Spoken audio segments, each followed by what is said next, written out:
जी जी जी काट। नहमदुहु व नसल्ली अला रसूलिल करीम अम्मा बाद फ़अऊज़ु बिल्लाहि मिनश शैतानिर रजीम बिस्मिल्लाहिर रहमानिर रहीम रब्बि इश्रह ली सदरी व यस्सिर ली अमरी वाहलुल उक़दतम मिन लिसानी यफ़क़हू क़ौली। अस्सलामु अलैकुम व रहमतुल्लाहि व बरकातहू। अजीज़ साथियों, जितने भी आज के उनको मैं बताना चाहूँगा कि रिफा चैम्बर ऑफ कॉमर्स जो महाराष्ट्र से 2015 में शुरू हुआ था और आज पैन इंडिया में हम लोग वर्क कर रहे हैं। तो हमने एक लॉकडाउन में वेबिनार की सीरीज शुरू की, जो एक स्टार्टअप की सीरीज है और एक स्केल अप की सीरीज है। स्टार्टअप की सीरीज में हम लोग हर बार एक इंडस्ट्री वाइज लेक्चर कंडक्ट कर रहे हैं, ठीक है, जिसमें हमारे 2 बेकरी के इंडस्ट्री के जो है ना वेबिनार हो चुके हैं और एक फूड प्रोसेसिंग से रिलेटेड इंट्रोडक्टरी हुआ है और ये सेकंड समझ लीजिए फूड प्रोसेसिंग से रिलेटेड एक और वेबिनार आज है। और एक स्केल अप सीरीज चल रही है जिसमें बिजनेसमैन को जो भी चैलेंजेस आते हैं, चाहे वो मार्केटिंग हो, स्ट्रेटेजी हो, स्टाफ हायरिंग, हैंडलिंग हो, कैश फ्लो, इन्वेंटरी, जो भी, तो एक स्केल अप सीरीज हमारी चल रही है वेबिनार के थ्रू। आज के जो हमारे स्पीकर हैं वो मेराज हसन साहब हैं, जो मैनेजिंग डायरेक्टर हैं एग्रोजी फ्रेश फूड प्राइवेट लिमिटेड के, और दूसरे जो स्पीकर हैं वो अनीस साहब हैं, जो डायरेक्टर हैं सेहत कंपनी के। अपने मेराज साहब जो हैं वो वेजिटेबल फूड प्रोसेसिंग में हैं, काफ़ी टाइम से उनका एक्सपीरियंस है, बड़ी बड़ी कंपनी में उन्होंने एज फूड प्रोसेसिंग में एक्सपीरियंस दिया और ट्रेडिंग से शुरू करते हुए खुद की अपनी मैन्युफैक्चरिंग यूनिट है, अप टू 10 ईयर्स का एक्सपीरियंस है। और अनीस साहब जो हैं वो सी फूड में मैन्युफैक्चरर और एक्सपोर्टर हैं, canned seafood, canned fish, canned chicken, और मल्टीपल कंट्रीज जो है वो घूम चुके हैं, एक्सपोर्ट कर चुके हैं, काफ़ी एक्सपीरियंस है। तो ये दोनों लोग जो है लेक्चर देंगे और उसके बाद हम लोग क्वेश्चन एंड आंसर का सेशन रखेंगे। तो मैं चाहूँगा कि मेराज साहब जो है सेशन की शुरुआत करें आज के। जनाब मेराज प्लीज। जी अस्सलाम वालेकुम। सबसे पहले तो मैं रिफा चैम्बर ऑफ कॉमर्स को बहुत बहुत शुक्रिया करना चाहता हूँ कि आज उन्होंने मुझे मौका दिया अपनी बात, अपनी एक्सपीरियंस आप लोगों से शेयर करने का।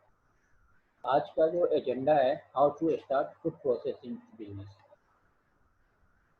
और ये अभी के जो सिनेरियो है इसमें काफ़ी फास्ट मूविंग सेक्टर में से एक है। तो इसका जो फूड प्रोसेसिंग सेटअप बिजनेस करने का है, उसके जो एजेंडाज हैं हमने इसको 6 पार्ट में बांटा है। करंट स्टेटस क्या है, स्कोप एंड अपॉर्चुनिटीज़ क्या है, planning, setup and licensing, business model, financial model, ये मेरा 6। साहब थोड़ा थोड़ा जोर से बोलिए, आवाज शायद थोड़ा कम आ रही है। अच्छा अच्छा, तो हमने इस एजेंडे को 6 पार्ट में बांटा है। नाउ के हाँ बेहतर बेहतर है, बेहतर है। तो अभी कैसा है कि सबसे पहले बिजनेस सेटअप से पहले हम जो देखेंगे करंट स्टेट्स क्या है, हमारे यहाँ रॉ मटेरियल की अवेलेबिलिटीज़ क्या हैं, मैन्युफैक्चरिंग में गैप्स क्या क्या हैं, टेक्नोलॉजी कौन कौन सा अवेलेबल है हमारे पास, और जो मिसकंसेप्शन है लोगों के कि अडल्ट्रेशन हो जाता है, न्यूट्रिशन वैल्यू में इफेक्ट आ जाता है, तो ये सब पहले हमें समझना होगा एजेंडा में। उसके बाद दूसरा आता है हमारा स्कोप, कि फूड प्रोसेसिंग करके रख दिया, इसका स्कोप क्या है। तो आज के जो सिनेरियो है उसमें ग्लोबलाइजेशन बहुत ज़्यादा हो गया है। डोमेस्टिक कंज्यूमर मार्केट, इंडिया बहुत बड़ा मार्केट, कंज्यूमर मार्केट सेल्फ है। फिर दूसरा क्या होता है, प्रोसेस फूड जो है वो बहुत स्टेबल और हाइजीन प्रोडक्ट है। आज के पेंडेमिक में लोग बहुत प्रीफर करते हैं कि ये प्रोसेस फूड है, इसको यूज़ किया जाए, क्योंकि ये काफ़ी स्टेबल प्रोडक्ट होता है।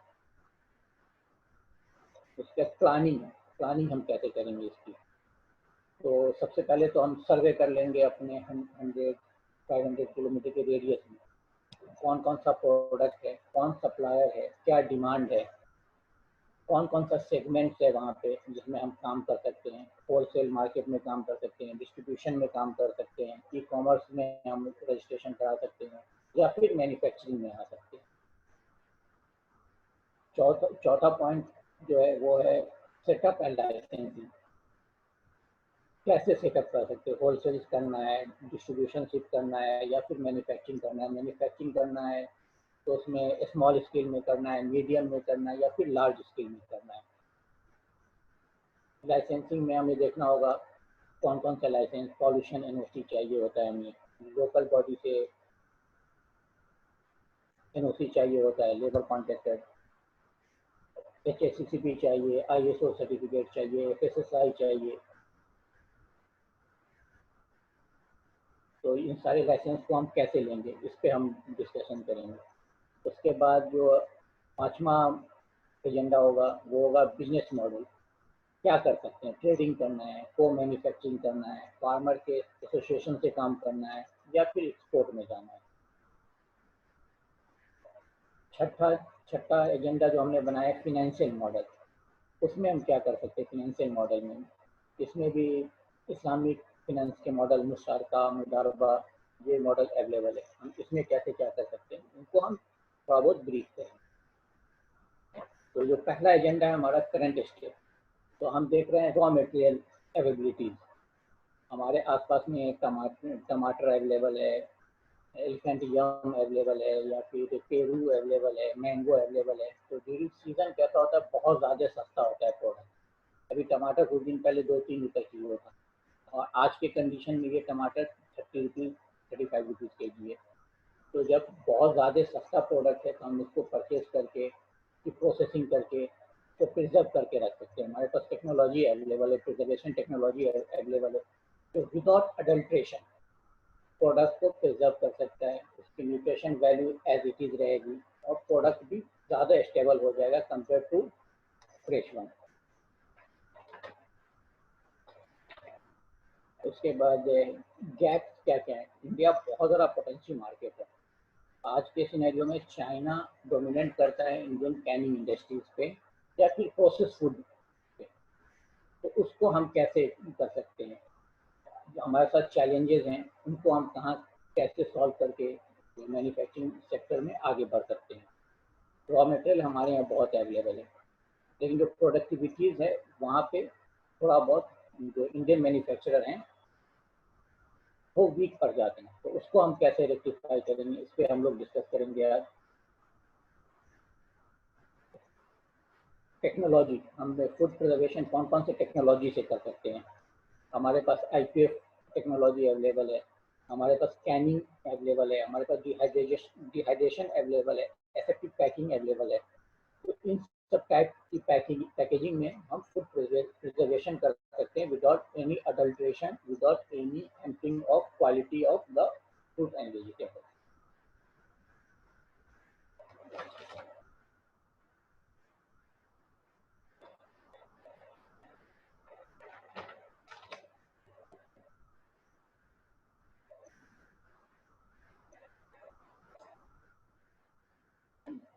मेरा आज भाई थोड़ा साउंड ज़्यादा रख गया। जी जी जी जी। उसका जो सेकंड है स्कोप एंड अपॉर्चुनिटी। तो डोमेस्टिक मार्केट इससे बहुत बड़ा अपॉर्चुनिटीज़ हैं हमारे लिए आज के डेट में। स्पेशली जो आज का जो कंडीशन है, लोकल फॉर वोकल वाला कॉन्सेप्ट भी है, उसमें भी लोग इंडियन मैन्युफैक्चरर को ज़्यादा प्रीफर कर रहे हैं कंपेयर टू इम्पोर्टेड वन, जो अभी चाइना और थाईलैंड से इम्पोर्ट हो रहा था। उसके कंपेयर में मैंने जो अभी कुछ दिनों में देखा है, लोग डोमेस्टिक प्रोडक्ट को ज़्यादा प्रीफर दे रहे हैं। हमारे लाइन में भी जो कैंड लीची था, पाइनएप्पल और मशरूम था, जो पहले चाइना के मार्केट से ज़्यादा आता था, अभी जो होटल इंडस्ट्री है या फिर जो भी ट्रेडर और डिस्ट्रीब्यूटर है वो डोमेस्टिक मैन्युफैक्चरर को, इंडियन मैन्युफैक्चरर को ढूंढ रहे हैं कि कैसे हमें ये माल इंडियन मैन्युफैक्चरर से मिले। तो स्कोप ऑफ अपॉर्चुनिटी बहुत ज़्यादा है। दूसरा कैसे हम अपने जो बायर हैं उनको हम कन्विंस कर सकते हैं, ये ज़्यादा हाइजीन प्रोडक्ट है क्योंकि हम प्रोसेस करते हैं, प्रॉपर वॉशिंग 2-3 स्टेप में वॉशिंग करते हैं, नॉर्मल वाटर से, हॉट वाटर से, फिर उसकी प्रोसेसिंग स्टीम के थ्रू और फिर गर्म पानी के थ्रू करते हैं। तो ये मोर स्टेबल और हाइजीन प्रोडक्ट हो जाता है। दूसरा स्कोप में आ जाता है प्लानिंग कैसे करनी है कि मुझे फूड प्रोसेसिंग बिजनेस करना है। तो सबसे पहले हम एक सर्वे कर लेंगे, 100 किलोमीटर, 200 किलोमीटर, 300 किलोमीटर के रेडियस में एक सर्वे कर लेंगे कि कौन सा FMCG प्रोडक्ट ज़्यादा डिमांड में, कौन सा फूड प्रोडक्ट, जैसे कैन में टोमेटो प्यूरी, मशरूम, पाइनएप्पल, ये सब फास्ट मूविंग प्रोडक्ट है। तो इसका सर्वे कर लेंगे कितनी क्वांटिटी में ये सेल होता है, कौन कौन से ब्रांड अवेलेबल है, इम्पोर्टेड कितना है, डोमेस्टिक मैन्युफैक्चरर कितना है इसमें अवेलेबल, हम उसको मार्क कर लेंगे।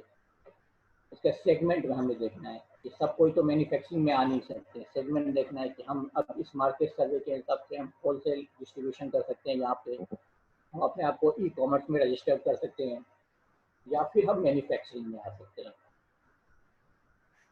तो ये अपने हिसाब से हम प्लानिंग कर सकते हैं। सेटअप में भी सेम चीज़ आएगा कि हम हमारे पास क्या हमारी क्या कैपेसिटी है, हम होलसेल डिस्ट्रीब्यूशन में आ सकते हैं या फिर मैन्युफैक्चर में आ सकते हैं। मैन्युफैक्चरिंग में भी 3 टाइप की मैन्युफैक्चरिंग है, स्मॉल स्केल मैन्युफैक्चरिंग कर सकते हैं, मीडियम स्केल कर सकते हैं, या फिर लार्ज स्केल में हम 5 टन पर आवर कैपेसिटी में कर सकते हैं। तो स्मॉल स्केल में अगर कैनिंग लाइन में आना है तो हम एक सीमर, छोटा सा रिटॉर्ट लेके 500 kg की कैपेसिटी में प्रोडक्शन स्टार्ट कर सकते हैं। लाइसेंस वगैरह बहुत ईजी है, गवर्नमेंट बॉडी से बहुत ईजी सारे license single window clearing system की वजह से मिल जाता है। आपको इसी से FSSAI भी मिल जाएगा, आपको पॉल्यूशन NOC मिल सकता जाएगा, HACCP, ISO और जितने भी लोकल बॉडीज लाइसेंस भी सिंगल विंडो क्लियरिंग सिस्टम से आपको मिल जाएगा। इसका बिजनेस मॉडल, कौन कौन से मॉडल पे हम काम कर सकते हैं। तो इनिशियल जो बिजनेस स्टार्ट करना है तो मेरे हिसाब से सबसे बेस्ट होता है आप ट्रेडिंग कीजिए। ट्रेडिंग करने से आपको आपकी स्ट्रेंथ पता चल जाएगी और मार्केट स्ट्रेंथ पता चल जाएगा। हमने भी मैन्युफैक्चरिंग में आने से पहले 2 साल ट्रेडिंग की। आपको किसी प्रोडक्ट की डिमांड है, किसी और के पास है, हमने लेके उनको अपना मार्जिन रख के हमने ट्रेडिंग किया। ट्रेडिंग करने के बाद और कस्टमर में स्ट्रेंथ हमारी बनी तो हमने को मैन्युफैक्चरिंग में गया, किसी और के प्लांट को हायर किया, वहाँ पे हमने अपना प्रोडक्शन कराया, फिर मार्केट में आए, फिर को मैन्युफैक्चरिंग में से और कॉन्फिडेंस आए तो फिर हम अपने मैन्युफैक्चरिंग सेक्टर में आ गए, फिर से अपना प्लांट सेटअप करके। फिर फार्मर एसोसिएशन से भी हम काम कर सकते हैं कि किसी फार्मर्स के पास 5 एकर्स में टोमेटो है, मैंगो है, या फिर ABC कोई भी फ्रूट एंड वेजिटेबल है, वो अपना प्रोडक्ट हमें देगा, हम उसकी मैन्युफैक्चरिंग करके तो स्टोर करके रखेंगे। ऑफ सीजन में हम उसकी मार्केटिंग करेंगे, जो भी होगा उसकी प्रॉफिट, जो भी हमारा म्यूचुअल अंडरस्टैंडिंग से तय हुआ है, हम उसको शेयर कर लेंगे। तो ये बिजनेस मॉडल्स में ये 4 टाइप के सेगमेंट्स आते हैं। फिर फिनेंशियल मॉडल है, फिनेंशियल मॉडल में मुशारका, जिसमें पार्टनरशिप होता है, जो फार्मर्स होगा वो हमारा पार्टनर हो गया, या जिन लोगों ने भी उसमें वर्किंग कैपिटल में इन्वेस्ट किया है या फिर रॉ मटेरियल में इन्वेस्ट किया है, तो वो हमारे पार्टनर होंगे। दूसरा एक मॉडल है जिसमें हम लोग भी काम करते हैं, वो है मुदारबा, प्रोडक्ट वाइज प्रॉफिट हम शेयर करते हैं। कि कोई भी प्रोडक्ट है, जैसे पाइनएप्पल बनाया तो उसमें जो भी प्रॉफिट हुआ ऑपरेशन कॉस्ट काट के, जो हमारा प्रॉफिट का शेयरिंग का जो सिस्टम बना है, हम अकॉर्डिंगली उनको वो प्रोडक्ट देते हैं, तो उसमें जो मार्जिन होता है वो देते हैं। बाकी इसके अलावा और भी इस्लामिक फाइनेंस के सिस्टम है जो आपको रेखा चैम्बर ऑफ कॉमर्स से मिल सकता है।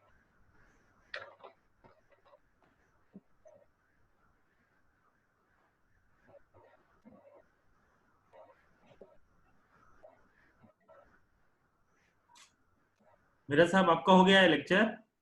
हाँ मेरा हो गया, अनीस भाई इसको अनीस भाई, हाँ।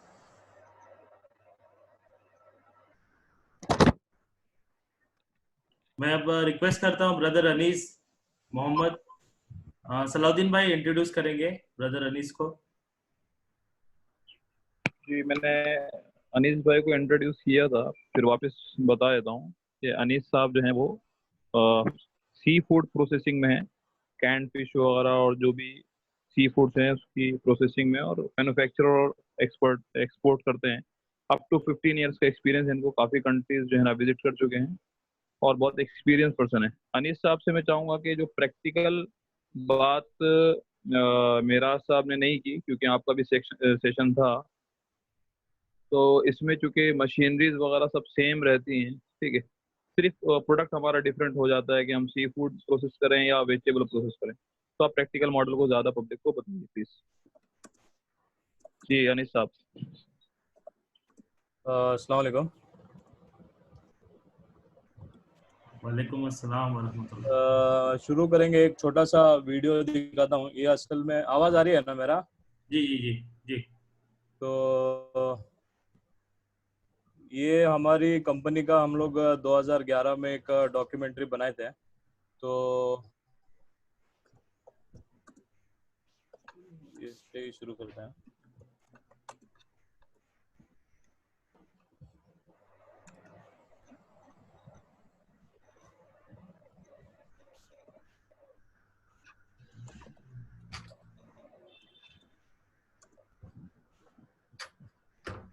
वीडियो का आवाज आ रहा है?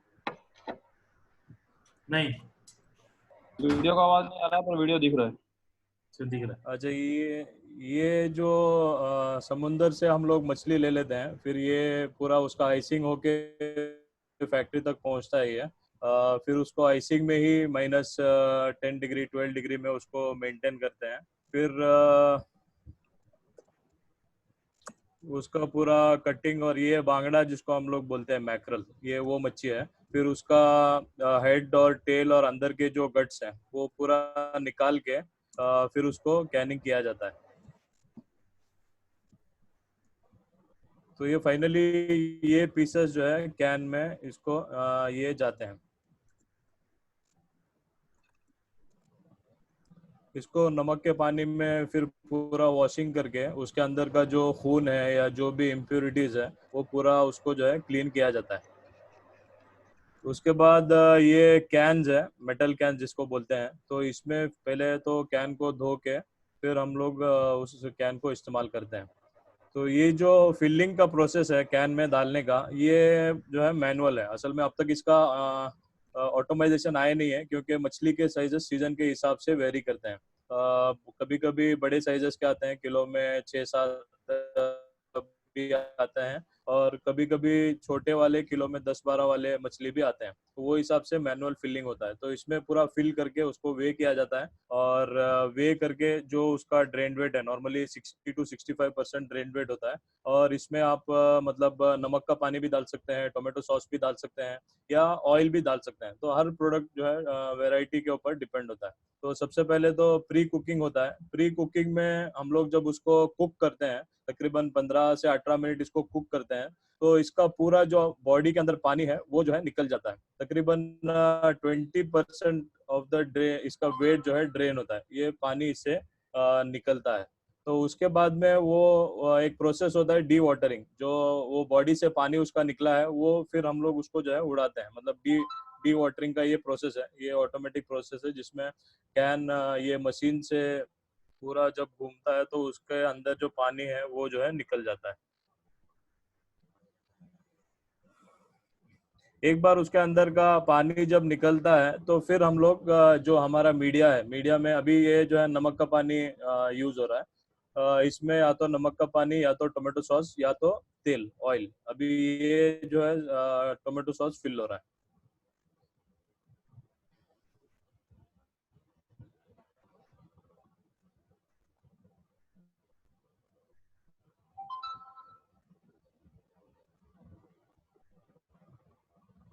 सी फूड में नॉर्मली मैक्सिमम अगर आप लोग देखेंगे, मैकरल में और सार्डिन में टोमेटो सॉस में ही बनता है। तो ये आदमी जो है इसको डायरेक्ट खोल के उसको जो है खा सकता है।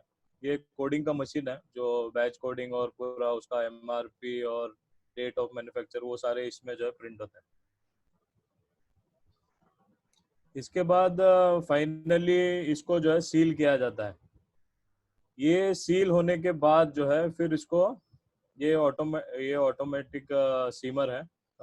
मतलब जो छोटे इंडस्ट्रीज हैं वो मैनुअल सीमर से भी जो है काम चलाते हैं। तो एक बार ये सील होने के बाद इसका फिर कैन वॉशिंग है, जो भी उसके बाहर जो तेल होने दो या टोमेटो सॉस होने दो, ये सारी चीजें जो लगती है उसको फिर जो है क्लीन किया जाता है। ये क्लीन करने के बाद में ये रिटॉर्ट है। ये रिटॉर्ट में जो है 70 मिनट्स 121 डिग्री तक जो है इसको पकाते हैं। डिपेंडिंग ऑन द जो मीट इंडस्ट्री है, मीट को सबसे ज्यादा इसमें बैक्टीरिया होता है, और सबसे ज्यादा इसको हीट और सबसे ज्यादा टाइम जो है रिटॉर्ट में पकाना पड़ता है। नॉर्मली वेजिटेबल्स वगैरह आप गर्म पानी में भी उसको डाल के रिटॉर्ट कर सकते हैं, लेकिन जब आप कैंड सी फूड है, कैंड मटन है, कैंड बीफ है, कैंड चिकन है, तो उसको जो है आपको ज्यादा टाइम पकाना पड़ता है, क्योंकि इसके बैक्टीरिया जो है बहुत हाई टेम्परेचर पे जो है किल होते हैं, हाई टेम्परेचर पे मरते हैं। तो ये फिर पैक करके पूरा इसमें 7 डेज का इंक्यूबेशन पीरियड होता है। मतलब अगर ये बैक्टीरिया, कुछ बैक्टीरिया ऐसे भी होते हैं जो बहुत हाई हीट टेम्परेचर में भी जो है मरते नहीं है, तो वो अगर मरते नहीं है तो 7 डेज इंक्यूबेशन में जो हम लोग मालूम पड़ता है कि वो सारे बैक्टीरियाज मरे हैं या नहीं मरे हैं। फिर ये लेबलिंग है, लेबलिंग होके फिर जो है प्रोडक्ट डिस्पैच होता है।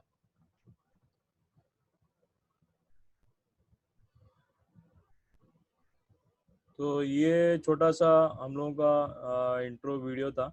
ये अगर किसी को देखना है तो लिंक जो है शेयर करता हूँ।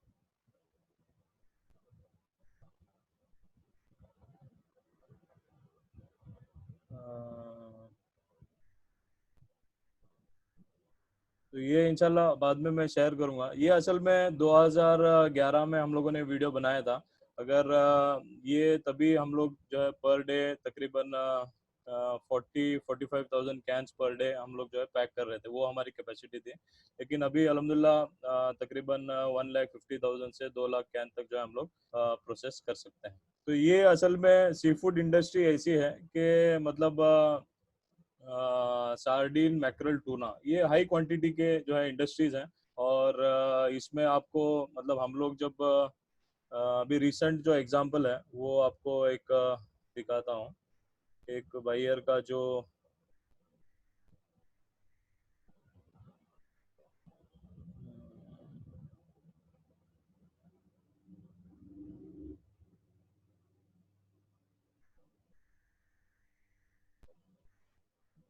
अभी जो इंडोनेशिया में कोरोना आने के बाद में जो है उनके बहुत सारे इंडस्ट्रीज वहाँ पे जो है बंद पड़े हैं। और हालांकि वो खुद इंडोनेशिया एक बड़ी क्वांटिटी में सार्डिन वगैरह बनाता है, लेकिन ये आप लोग देखते हैं कि तकरीबन 8 करोड़ कैंस का जो है वहाँ पे रिक्वायरमेंट है। तो ये जो कैंड सी फूड है, स्पेशली कैंड सार्डिन, वो जो है एक मतलब आप अगर उसका क्वांटिटी तस्वुर नहीं कर सकते। अभी जैसा एक बायर का है कि उसको 1 महीने के अंदर तकरीबन 8 करोड़ कैन का जो है रिक्वायरमेंट है। तो ये सार्डिन का मामला ऐसा होता है कि आप कभी भी मतलब नॉर्मली जो इंडिया में उतना उसका कॉन्सेप्ट नहीं है, लेकिन आप अफ्रीका में, लैटिन अमेरिकन कंट्रीज में या मिडल ईस्ट में भी जब भी कोई सैलाब आता है, अर्थक्वेक आता है, कुछ नेचुरल कैलामिटीज आते हैं, तो वहाँ जो राशन पहुंचाने का जो सिस्टम है तो ये कैंड सार्डिन्स है। तो जितने भी लोग वहाँ पे इफेक्टेड हैं, फ्लड होने दो या कुछ भी होने दो, तो उनको ये जो है दिया जाता है। और हम लोग जब यूनाइटेड नेशन का जो पीस कीपिंग जो आर्मी था उनको जब सप्लाई कर रहे थे, तो एवरी मंथ जो है 5 to 6 कंटेनर्स हम लोग सप्लाई कर रहे थे। तो ये असल में एक हाई क्वांटिटी इंडस्ट्री है जिसमें आप और इसमें आपको कंपटीशन भी उतना ही है। और इंडोनेशिया और इंडोनेशिया, थाईलैंड, चाइना, ये सब इसमें बड़े प्लेयर्स हैं। अभी सबसे बड़ी एक फैक्ट्री है थाईलैंड में, थाई यूनियन जिसका नाम है, तो वो तकरीबन जो है सिर्फ ये सार्डिन अगर आप एक प्रोडक्ट लेंगे तो तकरीबन 20 लाख से 25 लाख कैंस दिन में जो है वो बनाती है। तो ये रफली एक सार्डिन, ये हमारी कंपनी थी, तो इसका मैंने आपको वीडियो बताया। लेकिन आप अगर कैनिंग का इंडस्ट्री देखेंगे तो उसमें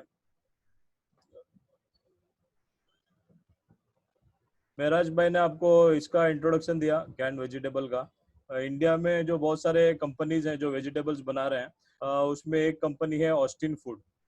और ऑस्टिन फूड जो है, आप अगर इनके प्रोडक्ट्स देखेंगे तो टोमेटो प्यूरी से लेके बेक्ड बीन्स है, रेड किडनी है, चिकपीस है, स्वीट कॉर्न है, ये सारा जो है प्रोडक्ट्स है आज जो दुनिया जो है कंज्यूम कर रही है। एक जमाना ऐसा था कुछ साल पहले इंडिया में इसका जो है तस्वुर नहीं किया जाता था, और ये कहा जाता था कि ये सारे जो है हम लोग फ्रेश मिलता है तो कौन जो है कैन ले लेगा। लेकिन आज अगर आप देखेंगे तो इनके अगर प्रोडक्ट्स देखेंगे तो बेबी कॉर्न है, भिंडी है, बीन्स है, करेला है, ब्लैक बीन्स है, चिकपीस है, कॉर्न है, और ये फावा बीन्स है, दाल मखनी है, ग्रीन पीस है, मैंगो है, नेवी बीन्स है, इवन पाव भाजी तक जो है आज कैन में आज बनना शुरू हुआ है। तो ये आप वाइट बीन्स है, ये एक कंपनी है। इसी तरह और एक दूसरा कंपनी है,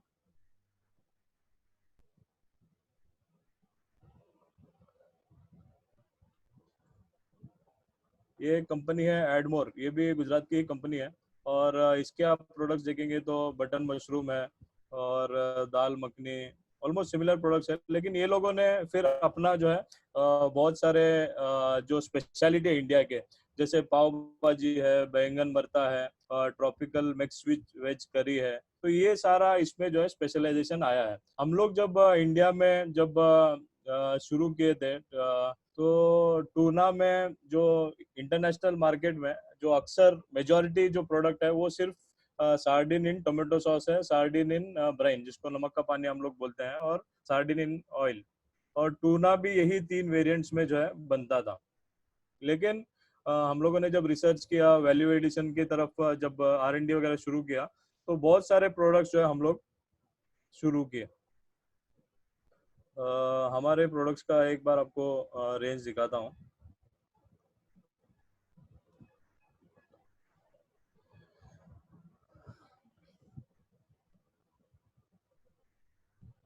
ये हमारा प्रोडक्ट्स है। टूना में तकरीबन 13 अलग अलग वेराइटीज है।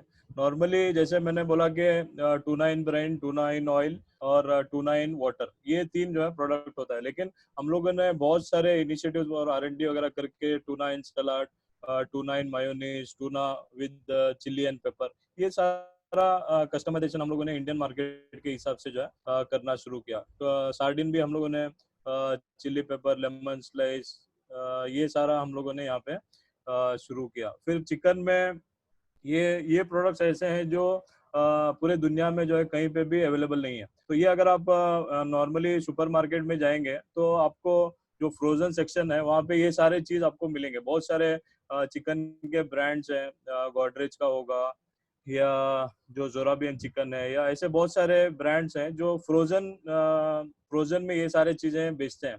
तो हम लोगों ने इसको कैन में जो है कन्वर्ट किया है, और अल्हम्दुलिल्लाह आज एक बहुत बड़ा अच्छा खासा मार्केट इसका भी जो है डेवलप हुआ है।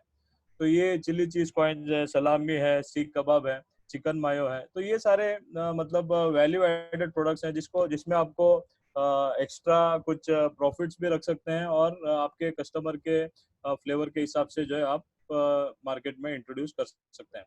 ये फिर स्वीट कॉर्न में हम लोगों ने अभी इंशाल्लाह वेजिटेबल्स में भी शुरू किया है, स्वीट कॉर्न इन ब्राइन और क्रीम स्टाइल।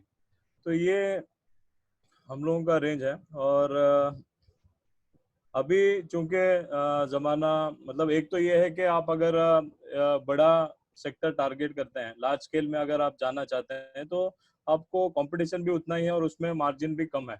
और आज के पस मंजर में अगर हम लोग कुछ छोटे लेवल पे शुरू करना चाहते हैं तो बहुत सारे ऑप्शंस आज जो है हम लोगों को अवेलेबल है।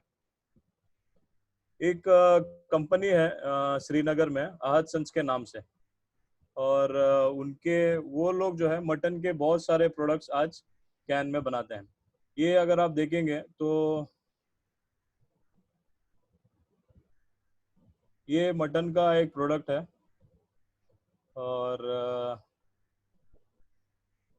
अभी ये जैसे मटन का तबक मांस वहाँ का एक स्पेशलिटी है जो वाजवान जिसको कहा जाता है, और ये उनका क्लेम है कि उन्होंने उनके जो बहुत एक मुगल के ज़माने से जो है ये सारा वाजवान का कुजीन जो है उनको आया है। इसी तरह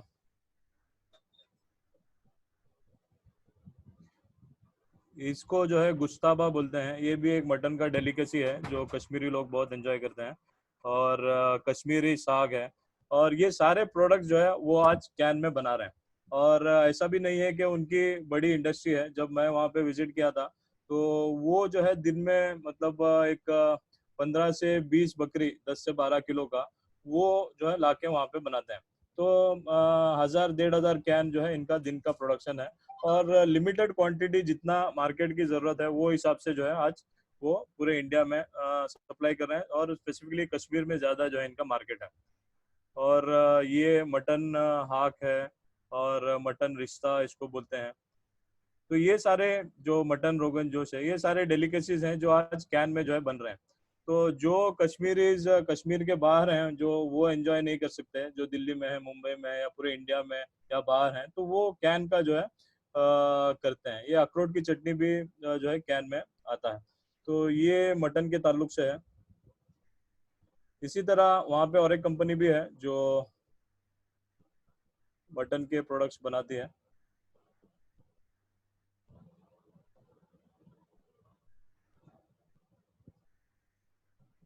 ये भी ऑलमोस्ट वैसा ही है, लेकिन इनके और ज्यादा वेराइटीज हैं। कश्मीरी हारिसा है, कश्मीरी मेथी मांस है, और गुश्ताबा, ये सारे लकवी कबाब है। तो ये सारे जो है मटन के प्रोडक्ट्स आज कैन में बन रहे हैं।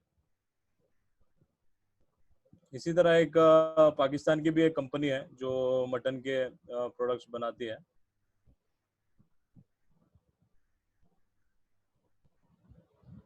ये अगर आप देखेंगे लाल किला जो है एक पाकिस्तान का ब्रांड है, और इनका चिकन में भी बहुत सारे ये लोग जो है बनाते हैं।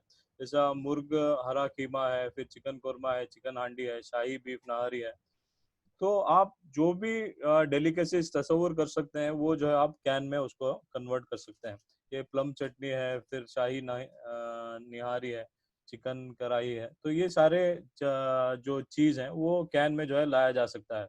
और जो इंडिया का कस्टमाइजेशन है, जो आज कस्टमर की रिक्वायरमेंट है, वो अगर आप बना के देंगे तो आपके लिए जो है मार्केट बहुत बड़ी है। ये तो हुआ मीट का। अगर आप डेजर्ट्स देखेंगे तो डेजर्ट्स में भी एक कंपनी है केरला में, टेस्टी निबल्स के नाम से है। तो ये उनके जो है प्रोडक्ट्स हैं।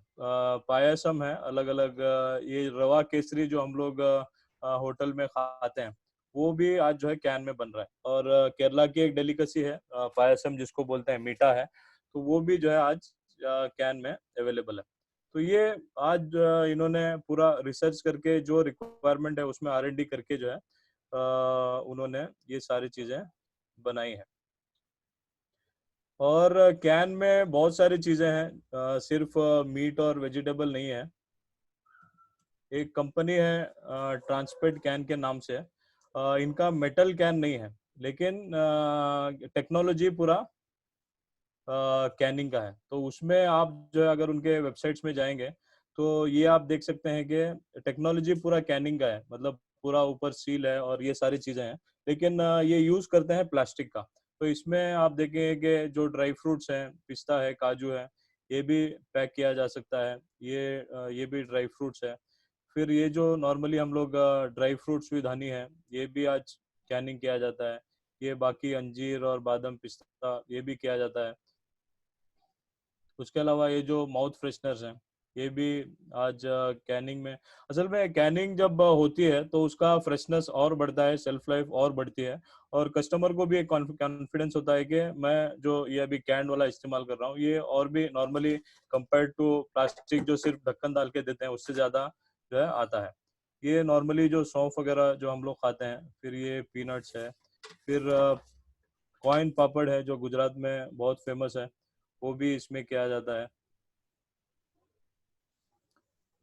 पीनट्स है, पिकल्स है, अचार्स है, घी है। तो ये सारे मतलब मल्टीपल ये बेवरेजेस का एक नया ही इंडस्ट्री शुरू हुआ है, जिसमें जो नॉर्मली होम डिलीवरी के लिए जो इस्तेमाल किए जाते थे तो उसमें स्पिलिंग का वगैरह बहुत सारा इश्यूज था। लेकिन ये टेक्नोलॉजी इस्तेमाल करने के बाद में वो सारे इश्यूज जो है ख़त्म हुए हैं।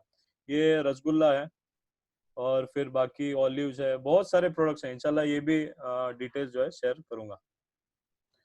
और जो शुरू करना चाहते हैं उनके लिए जो बेसिक जो सीमर जो लगता है, अगर आप मीट या सी फूड में अगर नहीं जाना चाहते, कुछ बेसिक छोटे मोटे इंडस्ट्री शुरू करना चाहते हैं, तो बीकानेर पॉलीमर्स एक कंपनी है जो बहुत बेसिक लेवल के जो है सीमर्स बनाते हैं। ये इसका सीमर है, तकरीबन 37,000 प्लस GST ये लोग लगाते हैं। तो इसका सिंपल ये है कि आप उसमें कैन प्लास्टिक का बॉटल रख के ऊपर लिड रख के आपको वो मैनुअली उसको खींचना है, तो आपका ये रेडी होता है। उसके बाद अगर आप मेटल कैंस में जाना चाहते हैं, फ्रूट्स एंड वेजिटेबल्स में जाना चाहते हैं, तो इनका ही बीकानेर पॉलीमर्स का ही जो है एक सीमर है। ये भी तकरीबन लाख सवा लाख रुपए का है शायद।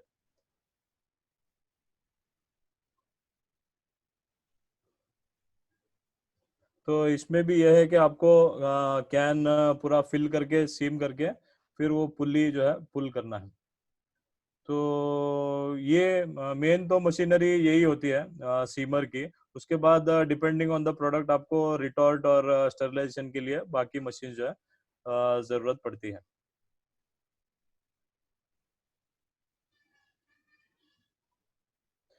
तो ये बेसिकली एक रफ आइडिया था कि हम लोग कैनिंग में क्या क्या कर सकते हैं। छोटे लेवल पे जो भी मतलब जो कस्टमर स्पेशलाइजेशन है उसमें हम लोग जा सकते हैं, जिसमें बहुत कम इन्वेस्टमेंट है और कम प्रोडक्शन से जो है आप अपना कैनिंग इंडस्ट्री शुरू कर सकते हैं। उसके बाद मिड लेवल है, जैसे 80 lakhs 1 CR का अगर इन्वेस्टमेंट है तो फ्रूट्स एंड वेजिटेबल्स में, इवन सी फूड में जो है जाया जा सकता है। और इसमें एक लार्ज बिजनेस कैटेगरी है जो मतलब दिन का 1 लाख 1.5 लाख 2 लाख कैन अगर आप बनाना चाहते हैं तो वो भी जो है इंडस्ट्रीज है। तो ये एक ब्रीफ था जो मुझे लगा आपके सामने रखना है। अस्सलाम वालेकुम। जज़ाकल्लाह अनीस भाई, पहली बात तो बहुत जोर की भूख लगी है आप लोगों का प्रेजेंटेशन देख के। मेरा एक क्वेश्चन इसमें ये था कि इफेक्ट ऑन टेस्ट, क्योंकि ये बहुत सारे इंडस्ट्रीज जो है कुक फूड में है, तो directly we can consume right.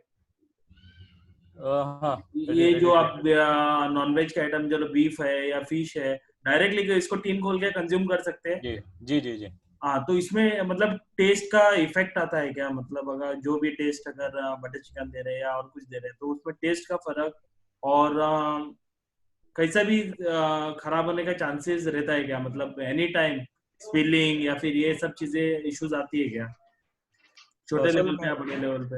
असल में ये जो कॉन्सेप्ट शुरू हुआ था कैनिंग का, ये वर्ल्ड वॉर 2 के टाइम में नेपोलियन ने एक ऑफर रखा था कि जो मतलब उनका तभी दुश्वारियां ये होता था कि आर्मी जो है एक जगह से दूसरे जगह कंटिन्यूअसली जा रहे थे, तो इनको पकाने के लिए वो पूरा लेके बैठ नहीं सकते, तो वो ऐसा कुछ टेक्नोलॉजी ढूंढ रहे थे जिससे वो प्रिजर्व करके जो है आर्मी सोल्जर्स को दिया जा सकता है।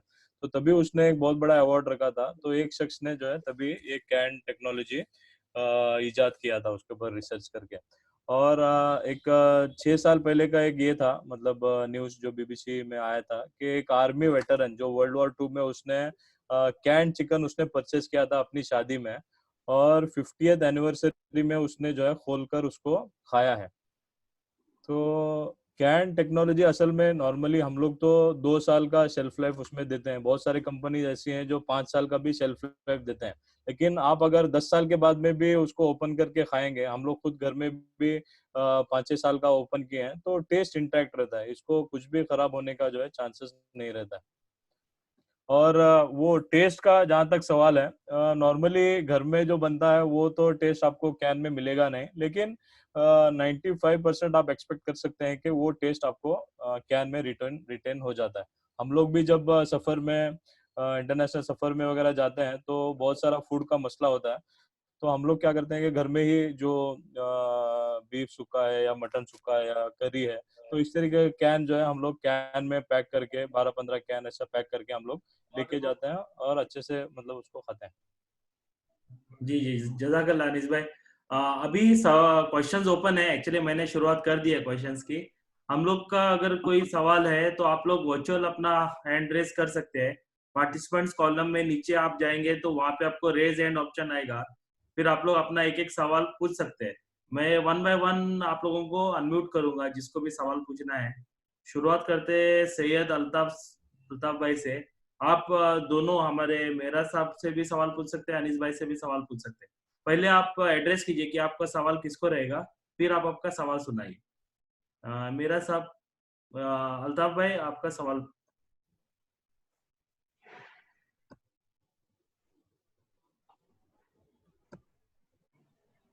Hello. जी कुछ। As of now, I don't have any question. Okay. You don't have any question? No. Okay, okay. In, Abu Abdullah साहब।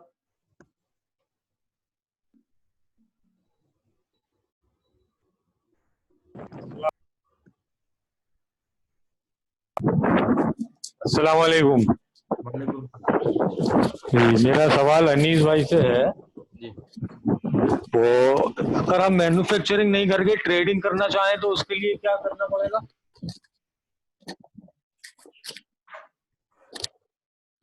हेलो। मैन्युफैक्चरिंग नहीं करके ट्रेडिंग करना है तो जो भी प्रोडक्ट्स अवेलेबल हैं वो मतलब नॉर्मली जो ट्रेडर डिस्ट्रीब्यूटर होता है, आप वो एरिया के लिए आपका जो नेटवर्क स्ट्रेंथ है, आपका आप कितने एरियाज तक पहुंच सकते हैं वो स्टेट में या सिटी में, आपका कितना रीच है, आप कितना स्टोर्स है, वो अगर आप डिटेल्स देंगे तो वो हिसाब से फिर आगे बात कर सकते हैं। तो उसके लिए कांटेक्ट करने के लिए किससे कांटेक्ट किया जाए? वो नंबर मैंने चैट में डाला है उसमें। अच्छा ठीक है, चलिए इंशाल्लाह मैं कांटेक्ट करता हूँ आपसे। जी जी। सुभान असल में ट्रेडिंग में बहुत सारे लोग हैं हमारे मिल्लत के, लेकिन अभी वक्त है कि हम लोग मैन्युफैक्चरिंग में आए, फूड नहीं, प्रोसेसिंग वो में। मतलब इन्वेस्टमेंट का भी आ जाता है ना, वो इन्वेस्टमेंट ज्यादा चाहिए मैन्युफैक्चरिंग में। जी जी तो हमारा जो है ऑलरेडी एक आध बिजनेस है ट्रेडिंग का, तो उसके साथ मार्केट का हमारे पास है, तो मार्केट में हम कर सकते हैं। जी जी जी, जी जी, तो इंशाल्लाह इसलिए ट्रेडिंग का पूछा है। इंशाल्लाह इंशाल्लाह। रब्बानी साहब आपका सवाल पूछिए। ये आगे हम अच्छे बच्चे, ये सामने के आगे ऐड हो गए, कट कर दिया। रब्बानी साहब आपका सवाल पूछिए। हाँ जी।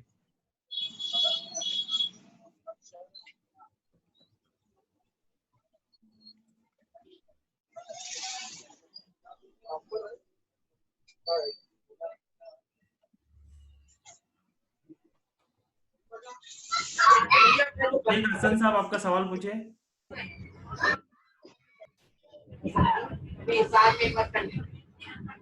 जी अस्सलाम वालेकुम। नमस्कार। ये अनीस, मेरा सवाल अनीस भाई से है असल में। जी अनीस भाई, जो इसकी कॉस्ट है कैन की, वो अराउंड 400-500 के करीब है। ये हेलो, सुनाई नहीं दिया, फिर से जरा। ये आपको कैन की जो कॉस्ट है जी वो जी 400 से 500 के अराउंड है। तो जी। ये नॉर्मल पब्लिक के लिए सूटेबल है क्या? नॉर्मल पब्लिक खरीदती क्या, परचेस करती क्या? असल में हम लोग जो अभी कैन बनाते हैं, तो अलग अलग सेक्टर्स के लिए हम लोग बनाते हैं। हम लोगों का एक मार्केट तो है नॉर्थ ईस्ट का, जो असम, मिजोरम, मेघालय, त्रिपुरा, नागालैंड, अरुणाचल प्रदेश। तो वहाँ पे तकरीबन मतलब वो जो प्रोडक्ट है हमारा, उसका एंड कस्टमर का प्राइस है 70 रुपीज़। तो 70 रुपीज़ में आपको वो पूरा नमक का पानी ड्रेन करने के बाद में तकरीबन 300 ग्राम्स प्रोसेस्ड फिश मिलता है। तो वो अच्छा, तकरीबन हम लोग 70 lakh cans annually north east market में बेचते हैं। उसके अलावा आर्मी एक बड़ा सेगमेंट है हमारा, तो आर्मी का टेंडर तकरीबन 400 to 600 मेट्रिक टन एनुअली मिलता है। हम लोग जब एक्सपोर्ट कर रहे थे अफ्रीका में, जो यूएन मिशन को मैंने बताया, तो तकरीबन 6 to 7 कंटेनर्स, एक कंटेनर 20 टन का होता है। और अफोर्डेबिलिटी की जहाँ तक बात है, अभी जैसा लॉकडाउन है और ये बताया जा रहा है कि लोगों के पास पैसे नहीं है और लोग खरीदना जो है बंद किए हैं। तो ये अभी मतलब हम लोग जब अमेजोन में वगैरह शुरू किए, तो अल्हम्दुलिल्लाह वहाँ पे भी अच्छा खासा रिस्पांस है। तो ये आपको थोड़ा ये शेयर करता हूँ मैं।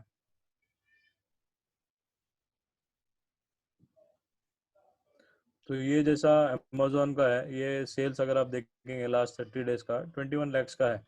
तो एक तरफ से ये भी बताया जा रहा है कि लोगों के पैसे नहीं है, लेकिन आज जो प्रोसेस्ड फूड है, कैंड फूड है, तो ये आपने जो बताया कि 400-500 रुपीज, ऐसा नहीं है। मतलब हमारा जो छोटा कैन है 150 ग्राम का, वो 40 रुपए एमआरपी से शुरू होता है।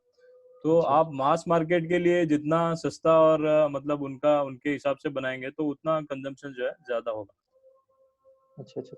तो ये अगर समझो बिजनेस भी स्टार्ट करना है अपने को, कैन का, ये फिश कैन जी प्रोडक्ट, तो जी। इनिशियल इन्वेस्टमेंट क्या रहेंगे उसका?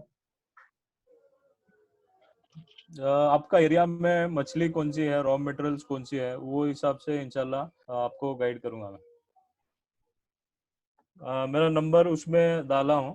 तो वो असल में मतलब 20 लाख से भी आप शुरू कर सकते हैं, 50 लाख से भी शुरू कर सकते हैं।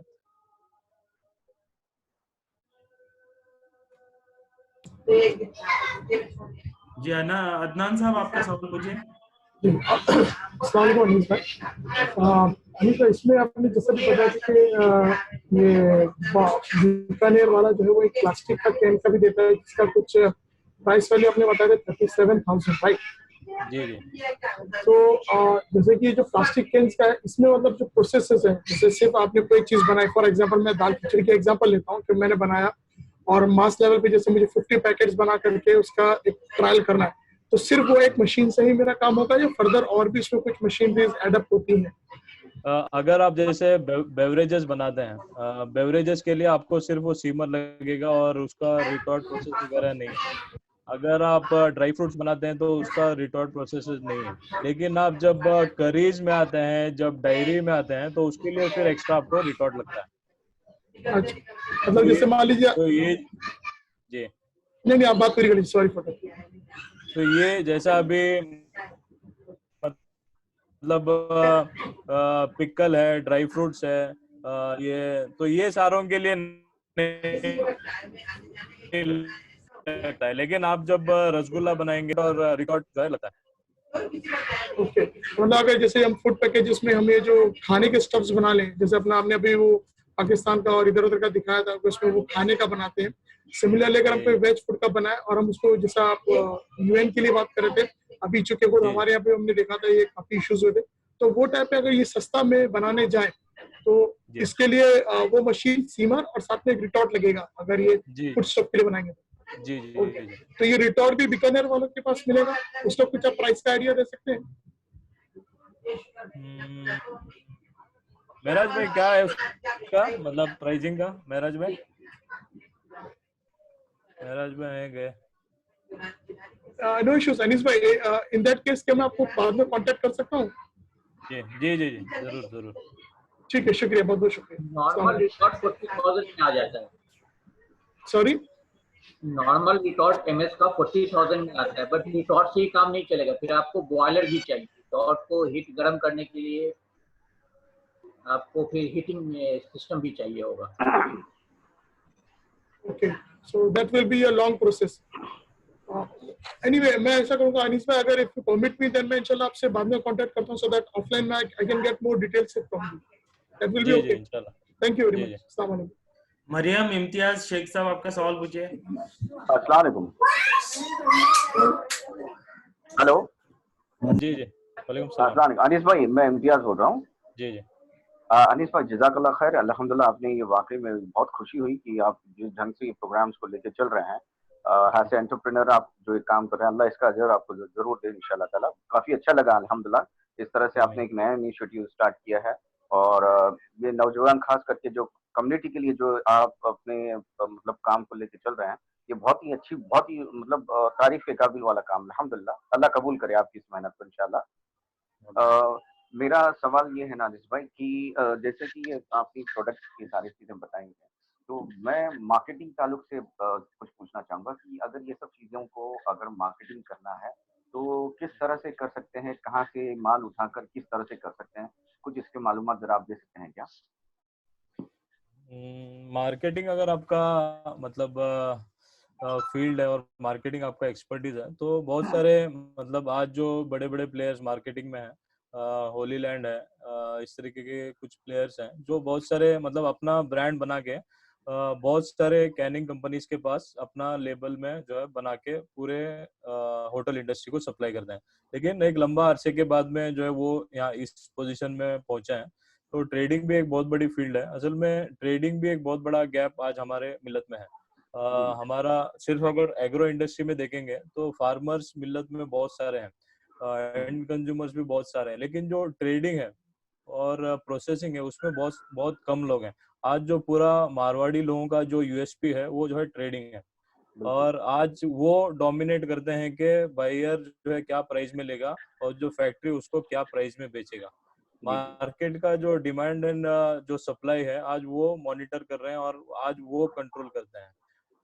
जो बड़े बड़े प्लेयर जैसे होली लैंड वगैरह मैंने बताया, तो वो इतना मतलब जो कैनिंग कंपनीज को दबा के रखे हैं कि वो एक तो एक डिस्ट्रीब्यूटर पकड़ना, उसको समझाना एक बहुत बड़ा मुश्किल काम है एक मैन्युफैक्चरर के लिए। तो ये जो कि अपना पूरा जाल इंडिया में बिछा है, तो वो आज जो है डोमिनेट करते हैं। तो हम लोगों को भी इसमें इनिशिएटिव लेना है। अगर हम लोग इसमें आगे बढ़ सकते हैं तो बहुत सारे खुद मतलब मिल्लत में ऐसे मैन्युफैक्चरर्स हैं जो प्रोडक्ट तो बहुत क्वालिटी प्रोडक्ट बनाते हैं, लेकिन चूंकि मार्केट नहीं है, वो अपने ही सिटी में लिमिटेड है, अपने ही विलेज में या अपने गांव में जो है लिमिटेड है। तो ऐसा कोई बड़े प्लेयर्स मिल्लत में अगर मतलब आगे बढ़ सकते हैं, एक इनिशिएटिव ले सकते हैं, तो बहुत अच्छा मतलब इसमें एक ग्रोथ जो है मिल्लत को मिल सकता है। तो ये बैरियर आप को इंशाल्लाह जी जी बोलिएगा। आप कांटेक्ट कीजिए, वो डिटेल्स उसका भी इंशाल्लाह मैं शेयर करता हूँ। जी जरूर जरूर। और एक आखिरी सवाल ये था ना अनिल भाई, कि ये जी जो बैरियर आपने बहुत ही सही कहा, क्योंकि मार्केट के अंदर जो करंट सिनेरियो है ये है कि हर चीज पे ये ही लोग बैठे हैं, लेकिन जी आपने जो करंटली अभी जो बताया है, जो फोकस बताया है, अल्हम्दुलिल्लाह ये बहुत अच्छा लगा कि हमारे अंदर भी अल्लाह ताला ने ऐसे लोगों को रखा है जो सलाहियत रखते हैं एज एंटरप्रेन्योर के तौर पे, और हमको स्टार्ट लेना चाहिए ये, और जी ये लेंगे तो मैं उम्मीद करता हूँ कि इससे काफी उम्मत के लिए काफी बेहतर काम हो सकता है। जी और मैं चाहूंगा आपसे गुजारिश ये भी रहेगी कि आप इस तरह के प्रोग्राम्स और जरा करते रहिए, और मैं अपनी तरफ से मेरी पूरी कोशिश करेगी कि ये आपने जो शुरू किया है और आवाम तक लोगों तक पहुंचाने की पूरी कोशिश रहेगी, क्योंकि ये पहले मर्तबा है, काफी सारे ऐसे लोग हैं जो इन्वेस्ट हो गए हैं, लेकिन मेरी पूरी कोशिश रहेगी कि इंशाल्लाह ताला ऐसे प्रोग्राम्स अगर आप होते रहेंगे तो जो लोग हैं जिनके अंदर वो मतलब करने की बहुत सलाहियत है, तो वो लोगों को इंशाल्लाह ताला ये चीज जरूर जाएगी इंशाल्लाह ताला। और आपने जो अभी मालूमात दी है, इंशाल्लाह ताला मैं आपके साथ टच में रहूंगा और लोगों तक ये बात जरूर पहुंचाते रहूंगा इंशाल्लाह ताला। बहुत ही बेहतरीन काम होगा इंशाल्लाह ताला। जी जज़ाकल्लाह भाई। हम दूसरा जज़ाक सवाल लेंगे अशफाक अब्दुल गनी। और आप लोग जी अपना सवाल बहुत मुख्तसर एकदम, को बहुत सारे क्वेश्चंस हैं हम लोगों को, आप प्रॉम्प्ट रहिए अपने क्वेश्चंस में और शॉर्ट रहिए। Thank you. अनीस भाई जजाकल्ला खैर, फैंटास्टिक शेयरिंग, को इतना शेयर करता नहीं है, आपने क्या, जजाकल्ला खैर। अनीस भाई मेरा सवाल ये है कि food processing, veg food processing में पेट कैन सीमर सही है, और उसकी कैपेसिटी एक मशीन की कितनी रहेगी? और असल में वो जो पेट कैन का है वो नॉर्मली जो छोटे मोटे पीनट्स है, ड्राई फ्रूट्स है, बेवरेजेस है, उसके लिए यूज होता है। बट जैसा ड्राई, जैसा एक अनियन बिरस्ता वगैरह, ये सब चीजें उसमें पेट कैन में आ सकती है? डिप्स हैं, जैसा डिप्स होती हैं, फूड डिप्स होती हैं वगैरह, हाँ, ड्राई सॉसेज। आइटम्स भी आती हैं। जी जी। तो कैन महंगा पड़ता है, मेटल कैन महंगा पड़ता है, या ये पेट कैन महंगा पड़ता है in terms of cost per unit? और ये इसका प्रोडक्शन कैपेसिटी कितना है, कि जो सीमर है पेट कैन वाला वगैरह? जो बेसिक सीमर है वो मैनुअल है, और एक सीमर तकरीबन 10 से 12 सेकंड लेता है। जी तो आप मान के चल सकते हैं कि मिनट में 4 से 5 आप करेंगे तो 60 इंटू 250 पर आवर का स्पीड आप लेके चल सकते हैं। फिर जैसे जैसे बड़े बड़े मशीन हैं वो फिर ज्यादा कैपेसिटी के आते हैं। राइट। तो अनिस भाई आप कहाँ पर बेस्ड हैं, कौन से सिटी में? गोवा से। गोवा और से। अभी जो लेटेस्ट जो ट्रेंड है, मतलब स्पेशली ई कॉमर्स वगैरह बढ़ने के बाद में, तो जी पहले ये होता था कि आपका अगर एक प्रोडक्ट है तो आप मुंबई में कोई डिस्ट्रीब्यूटर ढूंढो या दिल्ली में कोई डिस्ट्रीब्यूटर ढूंढो, लेकिन अभी लॉजिस्टिक्स इतना मतलब सस्ता हुआ है कि नॉर्मली अभी जैसे आपको मुंबई, अभी जैसे मुंबई से दिल्ली आपको थोड़ा सा माल बेचना है तो प्राइस पर केजी जो है 12, 15, 20 रुपए तक होता था पहले। या तो जी फिर आप पूरा ट्रक अरेंज करो ताकि आपका ट्रांसपोर्टेशन कॉस्ट है कम आए। लेकिन अभी आज के डेट में बहुत सारे जो कंपनीज हैं जैसे ई कॉमर्स को जो सपोर्ट करते हैं, डिलीवरी जैसे, तो वो जी आपका अगर 15 किलो भी आपको जैसे हम लोग गोवा से अगर मुंबई भेजना है तो 6 रुपए पर केजी में बेचते हैं। गोवा से दिल्ली अगर भेजना है तो 15 किलो भी अगर छोटा सा आपका क्वांटिटी भी है तो भी वो 8 रुपए 8.5 रुपए में दिल्ली तक पहुंचाता है। तो ये अभी जी अभी जैसे हम लोग अमेजोन में सेल करते हैं तो हमारा जी थर्ड पार्टी लॉजिस्टिक्स के साथ हम लोग टाई अप किए हैं। थर्ड पार्टी लॉजिस्टिक्स वो होता है जो आपका माल स्टोर करेगा और जो ऑर्डर्स आते हैं वो प्रोसेस करके आपको मतलब डिलीवर करेगा। तो पहला ये जी होता था कि जैसे हम लोग अमेजोन में जो भी ऑर्डर आता था गोवा से अगर आपको दिल्ली में डिस्पैच करना है तो दिल्ली तक पहुंचने के लिए 6 दिन 7 दिन लगते थे। लेकिन अभी ये हो रहा है कि हम लोगों का दिल्ली में भी स्टॉक रहता है, मुंबई में भी रहता है, पुणे में भी रहता है। तो दिल्ली का जो माल है वो दिल्ली में ही नेक्स्ट डे डिलीवर होता है। तो ये बहुत सारे ट्रेंड्स अभी ई कॉमर्स आने के बाद में जो है उसका मतलब बहुत सारे चेंजेस आए हैं। तो अभी माशाल्लाह। आपको ये अभी आपको जरूरी नहीं है कि आपको जो है मुंबई में मतलब माल रखना है, उसको ऑर्डर कौन पैक करेगा या आपका स्टाफ रखना है, वो सारी चीजें नहीं है। और इतना मतलब अभी जैसे आपका एक छोटा सा कैन है, वो अभी पर यूनिट जो है 2 रुपीज ही लेते हैं। मतलब जी आपका एक कैन का ऑर्डर आया है तो 2 रुपए पर यूनिट के हिसाब से वो प्रोसेसिंग चार्जेस करते हैं। जी तो मतलब आप अगर वहाँ पे स्टाफ रखेंगे तो आपको महंगा पड़ेगा। तो ऐसे जी बहुत सारे, जिसको 3PL बोलते हैं, थर्ड पार्टी लॉजिस्टिक्स बोलते हैं, जी तो आप बहुत सारी चीजें इसमें जो एक्सप्लोर कर सकते हैं। और इतना मतलब लेकिन इनिशिएटिव लेना है। इनिशियली आपको थोड़े मतलब ये सारे होंगे, मतलब ये जी महंगा पड़ेगा, ये पड़ेगा, लेकिन अल्हम्दुलिल्लाह बहुत सारे अभी चेंजेस आए ई कॉमर्स में। जी। अनिस भाई, फॉलो अप ये था, जैसे सब लोग आपसे पूछ रहे हैं कि जी आयु, आप तो एस्टैब्लिश्ड बिजनेस है माशाल्लाह, फैले हुए हैं, are you still ji open to the idea of like trading के पॉइंट ऑफ व्यू से appointing a few small retailers, marketeers, ऐसा are you open to that idea? मतलब क्योंकि आपका ऑलरेडी एस्टैब्लिश्ड बिजनेस है। असल में अभी ऑलमोस्ट सब सिटीज में है डिस्ट्रीब्यूटर्स हमारे। जी मुंबई है, दिल्ली है, बेंगलुरु है, पुणे है, हैदराबाद है, चेन्नई है, बंगाल है, नॉर्थ ईस्ट है। तो टायर 1 टायर 2 बहुत सारी सिटीज हम लोग कवर किए हैं। फिर भी जो सिटीज कवर नहीं है उसके उसके लिए ओपन अप है। जी, शुक्रिया, जज़ाकल्लाह खैर, विल कांटेक्ट यू इंशाल्लाह। जी जी इंशाल्लाह।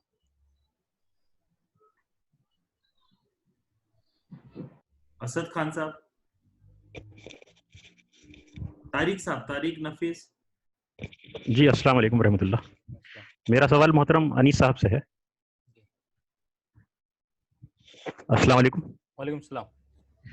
अनीस साहब, मैं अलीगढ़ से हूँ। ये दिल्ली से 150 किलोमीटर है, जी जी वेस्टर्न यूपी में। जी, वो आया तो हूँ मैं यहाँ दिल्ली में। जी, तो यहाँ कस्टमर की प्रोफाइल ये है कि वो ताज़ा गोश्त खाना चाहते हैं, चाहे मछली का हो या मुर्गे का हो या कोई सा भी हो। जी और रेस्टोरेंट वगैरह में भी इसी तरह से ट्रेंड है कि ताज़ा गोश्त मंगाते हैं और वो उसको कस्टमर पसंद करता है। जी जी तो ऐसी मार्केट में अगर टेस्ट मार्केटिंग की जाए सी प्रोडक्ट्स की, हम्म। तो उसमें कितना एक्सपेंसिव या इन्वेस्टमेंट हो सकता है? अगर हम क्या? मान लीजिए 20 टारगेट हम कस्टमर सेलेक्ट करते हैं, सपोज शॉपिंग मॉल्स और रेस्टोरेंट्स वगैरह सेलेक्ट करते हैं, 20 to 50 करते हैं, तो कितना इन्वेस्टमेंट आ जाएगा टेस्ट मार्केटिंग में आपके प्रोडक्ट्स का? मार्केटिंग के लिए आप बोल रहे हैं? जी जी। मार्केटिंग आप रिसोर्स कौन हायर करते हैं और कैसा मार्केटिंग आपका प्लान है? अगर एक रिसोर्स बंदे को हायर करके आप ये करेंगे कि कोई सुपरमार्केट में अगर वेट सैम्पलिंग करना है, कैन ओपन करके जी जी कस्टमर्स को दिखाना है, तो डिपेंडिंग ऑन द जी। रिसोर्स वहाँ पे आपको रिसोर्सेस कितने में मिलते हैं, क्या टाइम में मिलते हैं, वो हिसाब से है। यहाँ जनरली जो सैलरी होगी वो 15,000 पर मंथ होगी, अगर जी कोई हम किसी को अप्लाई यहाँ करते हैं, जी सैलरी पर रखते इनिशियली हैं। वही, या तो एक तो ये होता है कि आप 10-15 या 20 दुकानों में आप रख को उनको बोलें कि आप ये 1 हफ्ता 2 हफ्ता रखो, आप देखो कैसा मार्केट इसका चलेगा, वो हिसाब से मैं आपको फिर आके कांटेक्ट करूंगा।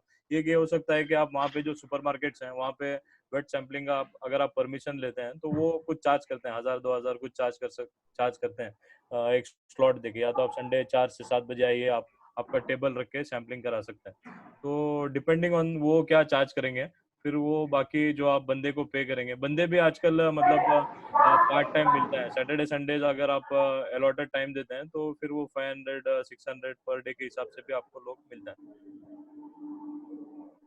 तो 2 तरीका है, ये तो एक तो आप दुकान में रख के 1 हफ्ता 2 हफ्ता 1 महीना देखिए, या तो आप वेट सैम्पलिंग करा के भी उसको मार्केटिंग करके चेक कर सकते हैं। असद साहब, आपका सवाल पूछिए। असद खान। जी जी जी, अस्सलाम वालेकुम। मैं भोपाल से हूँ, मध्य प्रदेश से, लेकिन मैं पिछले 2 सालों से चेन्नई में रह रहा हूँ, तमिलनाडु। जी मैं बेसिकली एक टेलीकम्युनिकेशन प्रोफेशनल हूँ, जी आप आईटी फील्ड से भी कह सकते हैं। तो मेरा सवाल एक्चुअली अनीस साहब और मेराज साहब दोनों से है। ये एक जनरल कॉन्सेप्चुअल क्वेश्चन है। जी बहुत सारे मेरे जैसे लोग हैं जो जो टेक्निकल हैं, आईटी और सॉफ्टवेयर फील्ड से हैं, है ना। जी हम में से ज्यादातर लोगों को मार्केटिंग का कोई एक्सपीरियंस नहीं है, जी टू बी वेरी ऑनेस्ट। कोई एक्सपीरियंस हमें बिजनेस में मार्केट का कोई एक्सपीरियंस नहीं है, लेकिन हम टेक्निकली बहुत स्ट्रांग होते हैं। हम लिखने पढ़ने में बहुत स्ट्रांग होते हैं, लिखा पढ़ी में, और हमारे फाइनेंशियल सोर्सेज हैं, हम पैसा अरेंज कर सकते हैं और पक्का भी लगा सकते हैं। ऐसे लोगों के लिए आपकी इन जनरल क्या सलाह है? हम बिजनेस में कैसे उतरें? हम भी आपकी तरह मतलब बिजनेस में उतर के और कॉम के लोगों की मदद और करना चाहते हैं। क्योंकि नौकरी से आदमी अपनी मदद करता है, लेकिन बिजनेस से वो ज्यादा लोगों की मदद कर सकता है।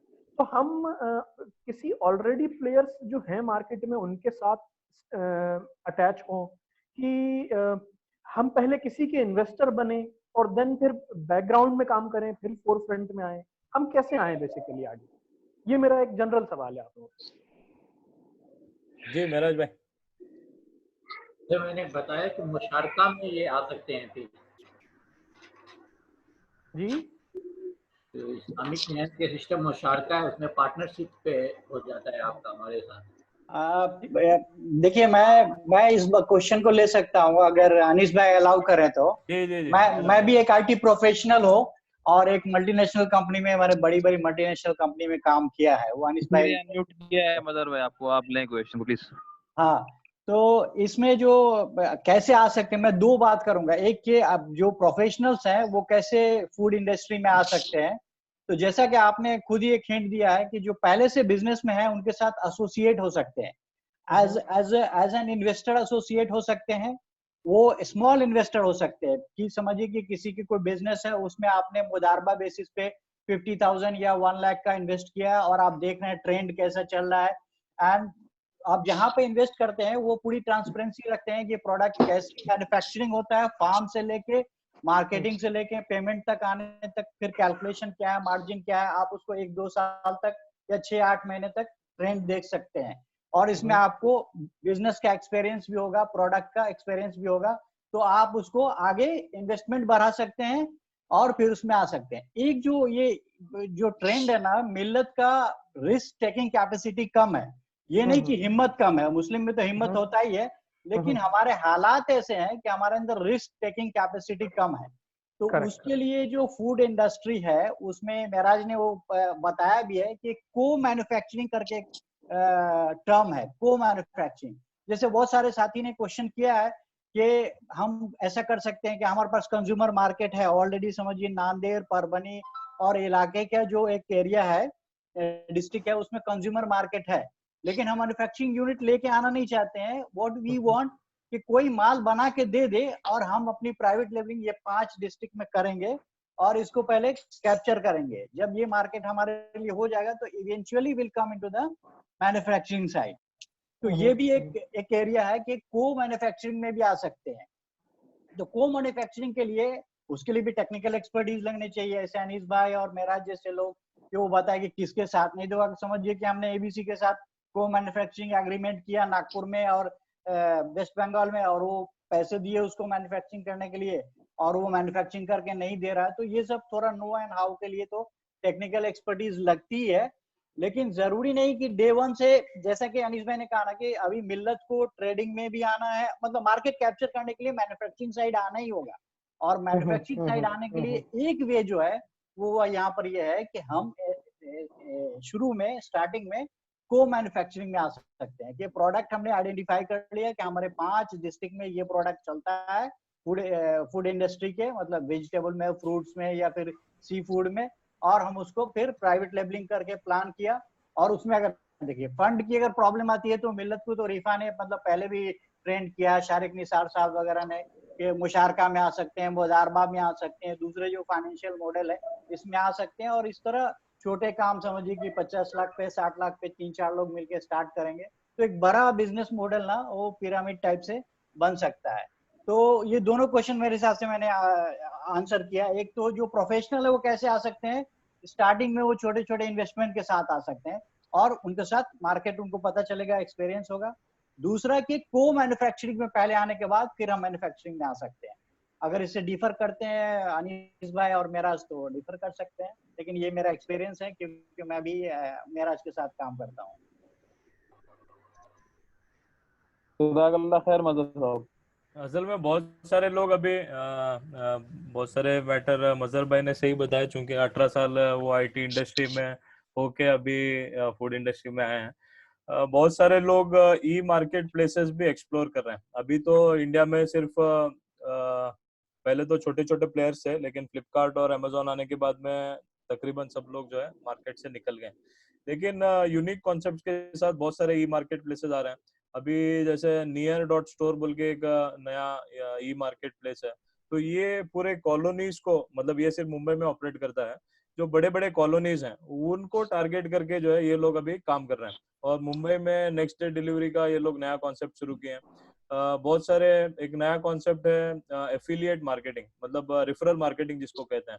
तो मीशो.com है, shop101.com है। तो ये लोग क्या कर रहे हैं कि अभी मतलब जो भी इनके कोई भी अगर प्रोडक्ट ब्राउज करता है और वो दूसरों को शेयर करता है, तो वो अगर प्रोडक्ट खरीदेगा तो इसको भी कुछ पैसे मिलते हैं। तो ये अलग अलग मार्केट प्लेसेस जो आईटी से वगैरह जो रिलेटेड है, तो इस तरीके के भी इनिशिएटिव जो है ले रहे हैं। और हम लोगों का जैसे मिल्लत में, जैसे हम लोगों ने बताया कि फार्मर्स हैं, कुछ हद तक प्रोसेसर्स भी हैं, एंड कंज्यूमर्स भी हैं, लेकिन ये जो बीच में जो आईटी एनेबल्ड इंडस्ट्री है, इसमें बहुत सारे लोग नहीं होने की वजह से जो है वो जो पूरा जो चेन जो कनेक्ट होना है, वो चेन जो है कनेक्ट नहीं हो रहा है। तो ये भी मतलब आईटी इंडस्ट्री में भी हमारे लोग अगर आए इस तरीके के मिल्लत में, आज अगर हम लोग देखेंगे, मतलब कुछ साल पहले तो हर चीज का जो है मुसलमानों का एक हब था, मतलब भिवंडी में टेक्सटाइल हमारे हाथ में था, अलीगढ़ में ताले था, इस तरीके बहुत सारा आपका लिस्ट मिलेगा कि मैन्युफैक्चरर्स मुस्लिम थे, लेकिन उनको उनके जो इसका ये था वो नहीं मिल रहा था। बीच में जो ट्रेडर था वो पूरा मलाई जो है लेके खा रहा था। तो इसको अगर हम लोग कनेक्ट करते हैं ये पूरे चेन को, तो उसमें आईटी लोगों का भी जो है बहुत बड़ा हाथ है। और अपने अपने सिटीज में भी, मतलब अगर आप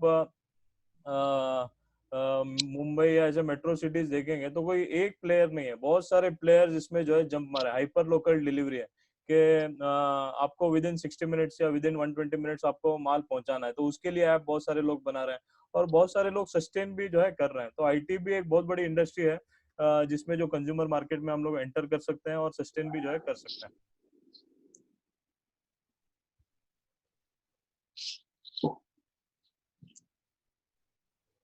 फिरोज खान साहब, आपका सवाल पूछिए। जी अस्सलाम वालेकुम अनीस भाई। मेरे 2-3 क्वेश्चन थे। नंबर 1 पहला तो ये था कि जो जिस लिहाज से आप लोगों ने ये शुरू किया है, that is very good concept, और इससे काफ़ी लोगों को जो करना चाहते हैं उनको जो इन्फॉर्मेशन नहीं मिलती है, तो इससे बहुत बड़ा हौसला मिलता है उनको। मैं मस्कत ओमान में हूँ और मैं भी आईटी सेक्टर से हूँ। मुझे ये पूछना था कि अगर सपोज अगर हम जुड़ना चाहें आपसे डायरेक्टली, कि अगर कोई मतलब आपके प्रोडक्ट्स हैं जो हम यहाँ मतलब इंट्रोड्यूस करना चाहें एज अ इम्पोर्ट, तो नॉर्मली क्या होता है कि जो प्रोडक्ट हम इंडिया से लेना चाहते हैं तो उसमें बहुत सारे इश्यूज होते हैं कि कंटेनर का हमें पता नहीं होता, शिपमेंट कैसे मंगानी है, और प्रोडक्ट मतलब उसकी मार्केट कैसी है हमें पता नहीं होता। तो ऐसे अगर हमें डायरेक्टली मैन्युफैक्चरर्स मिल रहे हैं तो हमें एक तो ये श्योरिटी मिलेगी कि जो सामान आ रहा है quality wise we can get some confidence कि that is from reliable sources, और प्लस कुछ फ्लेक्सिबिलिटी हमें मिल जाएगी आपसे कि मतलब थोड़ी हेल्प मिल जाएगी कि मतलब मार्केट कैसा हो सकता है, कैसे कर सकते हैं, जो और लोगों से हमें नहीं मिल सकता है। तो एक तो ये था। दूसरा ये था कि अगर सपोज इस प्रोजेक्ट मतलब इसको समझने के लिए अगर हम में से कोई आना चाहे आपके यहाँ, देखना चाहे कि मतलब आपकी प्रोसेसिंग यूनिट किस तरह से है, to understand better in a more practical way, तो उसकी कोई पॉसिबिलिटी है कि हम किसी को वहाँ पे भेज करके वो देख सकें? क्योंकि इसी तरह की जो एग्रीकल्चर टेक्नोलॉजीज में भी हम लोग मतलब छोटा सा ग्रुप हम लोग ने बनाया है, जिसमें उन लोगों को हम लोग प्रमोट करना चाह रहे हैं जो कुछ करना चाह रहे हैं, इनके पास 1 लाख का है या 5 लाख का प्रोजेक्ट है, मशरूम कल्टीवेशन करना है, तो उनके पास नॉलेज नहीं होती, उनके पास ट्रेनर्स नहीं होते जो उनको सपोर्ट कर सकें। तो इस तरह से अगर कोई ऐसा पॉसिबिलिटी है आपके साथ कि अगर कोई हम किसी को भेज करके वहाँ थोड़ा सा एक डॉक्यूमेंट बना ले कि मतलब कैसा हो सकता है, जिसको हम लोग सर्कुलेट कर सकें, जो इस तरह के लोग हैं जो करना चाहते हैं। I am from basically from UP, from Lucknow. Right now I'm in Muscat, Oman. I belong to IT sector. एक तो मेरा ये था कि अगर मुझे मस्कत कुछ करना है तो ये एक था। दूसरा ये था कि अगर हम किसी को वहाँ भेज करके मतलब कोई देखना चाहे, वर्कआउट करना चाहे, दूसरा क्वेश्चन था। और तीसरा ये था कि अगर यूपी का जो एरिया है, जो लखनऊ का एरिया है उसके आसपास का, अगर वहाँ हम यूनिट डालना चाहें तो कौन कौन से प्रोडक्ट मुनासिब रहेंगे उस जगह के हिसाब से, और उसका कितना मिनिमम बजट होना चाहिए यूनिट डालने के लिए? एक तो वो आपने बताया कि मतलब यहाँ पे बेच के मतलब इंफॉर्मेशन ले सकते हैं। हम लोग हमेशा ओपन है, जितना आप इंफॉर्मेशन चाहिए वो ले सकते हैं, आके फैक्ट्री विजिट कर सकते हैं, मशीनरी देख सकते हैं, प्रोडक्शन देख सकते हैं, उसके लिए ओपन है, कोई मसला नहीं है। और जहाँ तक वो मतलब नॉर्थ इंडिया का बिल्ड है, शायद मजहर भाई, मेराज भाई ज्यादा आपको एक्सप्लेन कर सकेंगे।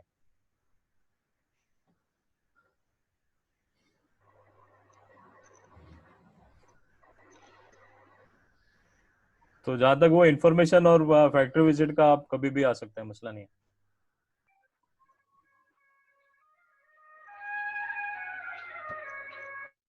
क्या लखनऊ और उस एरिया में जो है मैन्युफैक्चरिंग यूनिट अगर लगाने हैं, लखनऊ है या फिर इस तरफ है, यूपी की तरफ है, मतलब वो गोरखपुर की साइड है या इस साइड है, वेस्ट साइड है, उस पर डिपेंड करता है कि प्रोडक्ट कौन सा सेलेक्ट करेंगे, कौन से फ्रूट या वेजिटेबल आसपास में क्या होते हैं।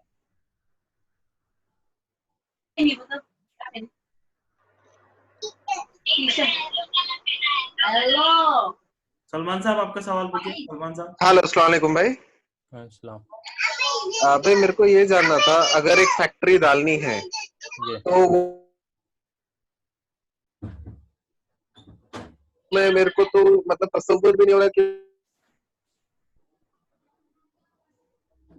कौन सी रहनी चाहिए। फिश के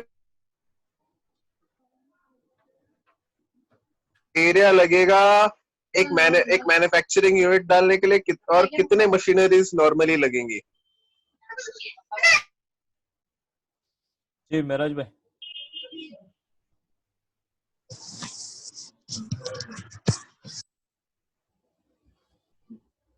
जी मेराज भाई, अनम्यूट करना अपने आप को।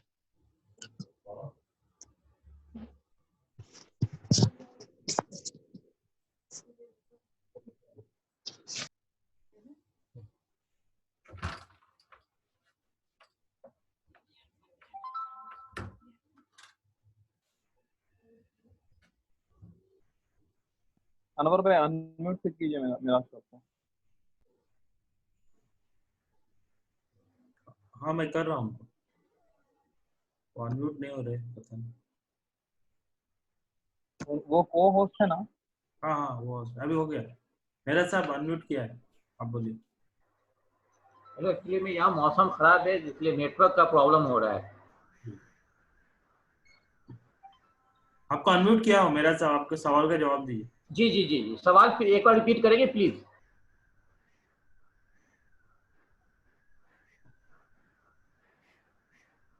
ये मिनिमम इन्वेस्टमेंट कितना है और मिनिमम लैंड कितना लगेगा, यही सवाल। कौन सी जगह पे आपको करना है और कैपेसिटी क्या चाहिए आपको? उनका सवाल था, किसका सवाल था ये?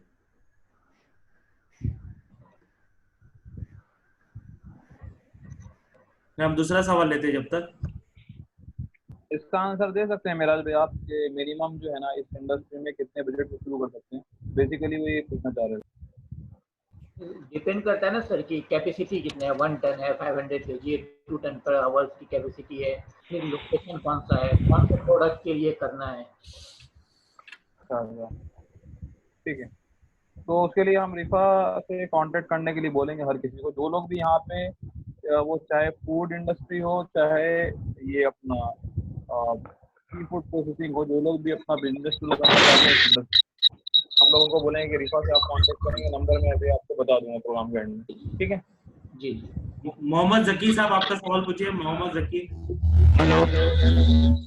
अस्सलाम वालेकुम वरहमतुल्लाहि वबरकातुहू। अनीस साहब से सवाल है, मैं जकी बोल रहा हूँ हैदराबाद तेलंगाना स्टेट से।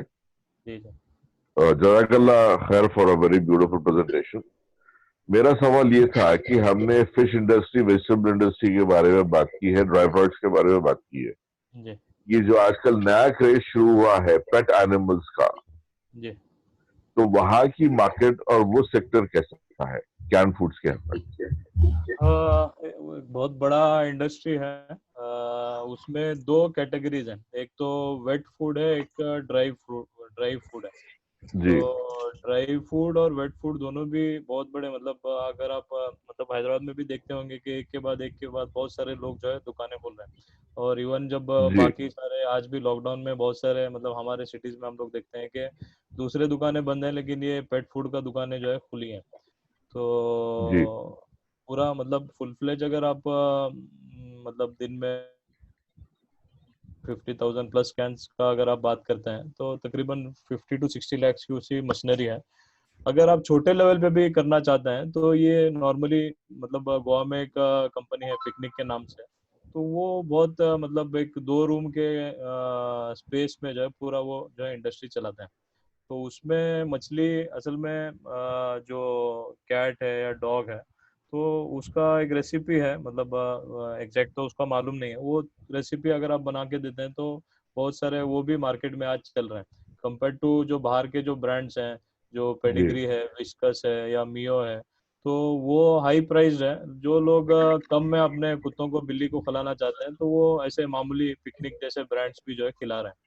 तो ये हम लोग जो हमारा जो प्रोडक्ट बनाते हैं तो जी वो बहुत सारे लोग कुत्तों को बिल्ली को भी जो है लेके जाके खिलाते हैं। तो ये भी आप छोटे लेवल पे इसको भी ट्राई कर सकते हैं, शुरू कर सकते हैं, और बहुत अच्छा मार्केट, ग्रोइंग मार्केट है इंडिया में। और अभी चूंकि डॉलर 75 76 और हमेशा ऐसा फ्लक्चुएशन होता है तो बहुत अच्छा आप जो है मार्केट इसमें कवर कर सकते हैं, और अच्छा एज भी है, एडवांटेज भी है करंट सिचुएशन में। अनिल भाई, अगर इसके लिए और डिटेल्स में चाहिए तो मुझे किससे कांटेक्ट करना पड़ेगा? मुझे आपसे या नंबर दिया हूँ उसमें 8380019116, तो एनी जी टाइम आप कांटेक्ट कर सकते हैं इंशाल्लाह। मोहम्मद फहीम साहब, आपका सवाल पूछिए। अस्सलाम वालेकुम। मेरा ये सवाल अनीस सर से है कि मैं सेंटर इंडिया भोपाल से बात कर रहा हूँ, और मैं ये जानना चाह रहा था कि हम सेंटर इंडिया से पैक फूड के अंदर वेज के अंदर अगर काम करना चाहें तो सेंटर इंडिया में क्या कोई स्कोप है इस काम का? दूसरा सवाल था कि अगर स्मॉल स्केल इंडस्ट्री के लिए हमको कितना एरिया चाहिए पड़ेगा और उसका मिनिमम इन्वेस्टमेंट कितना हो सकता है? स्मॉल स्केल आप एक छोटा सा मतलब 100 स्क्वायर मीटर का रूम से भी शुरू कर सकते हैं। मैं खुद बहुत सारे कंपनीज विजिट किया हूँ जो मसाले पिकल्स वगैरह बनाते हैं, तो एक छोटा सा एक प्रोसेसिंग रूम है और एक एक्स्ट्रा पैकिंग का रूम है, तो ये 2 रूम से भी जो है लोग शुरू करते हैं। अभी एक एग्जांपल आपको दिखाता हूँ। अभी जैसा आप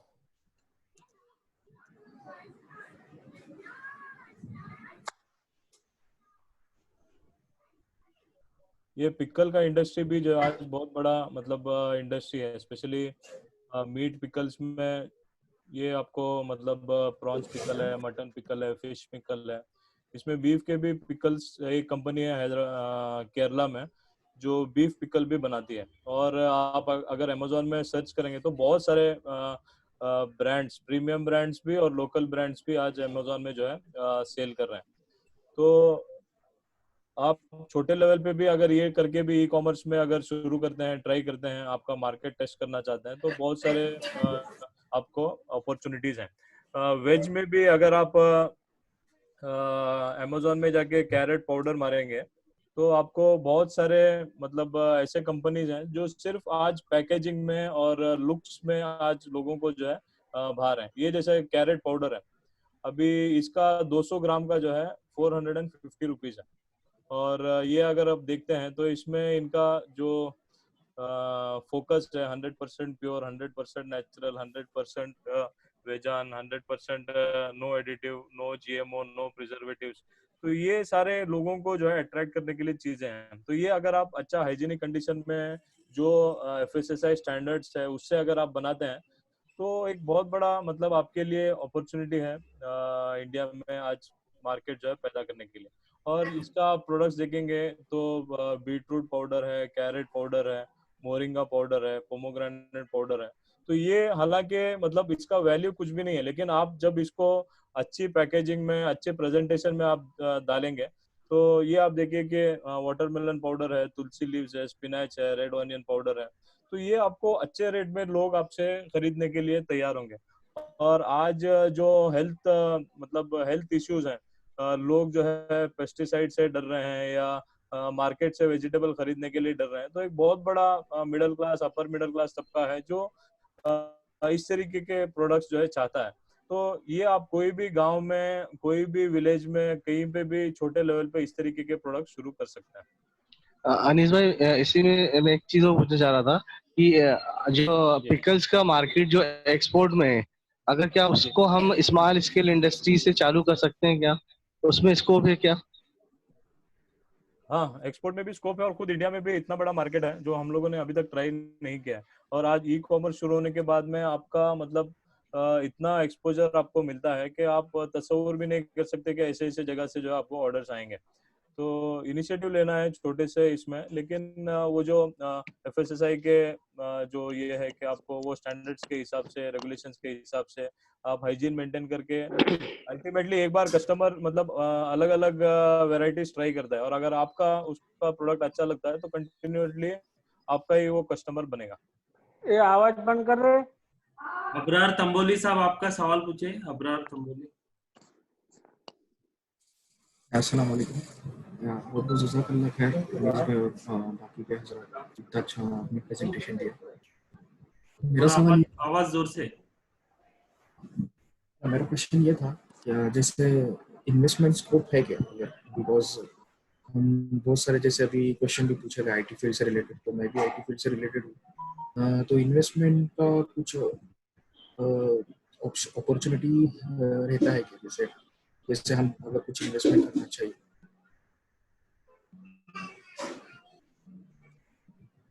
इन्वेस्टमेंट के लिए हैं बहुत सारे अपॉर्चुनिटीज हैं। रिफा भी आपको बहुत सारे लोगों तक टच करा के देगी, प्लस और भी इंडिया में रहबर फाइनेंस जैसे बहुत सारे लोग हैं जो आपको इन्वेस्टर्स तक पहुंचा के देते हैं।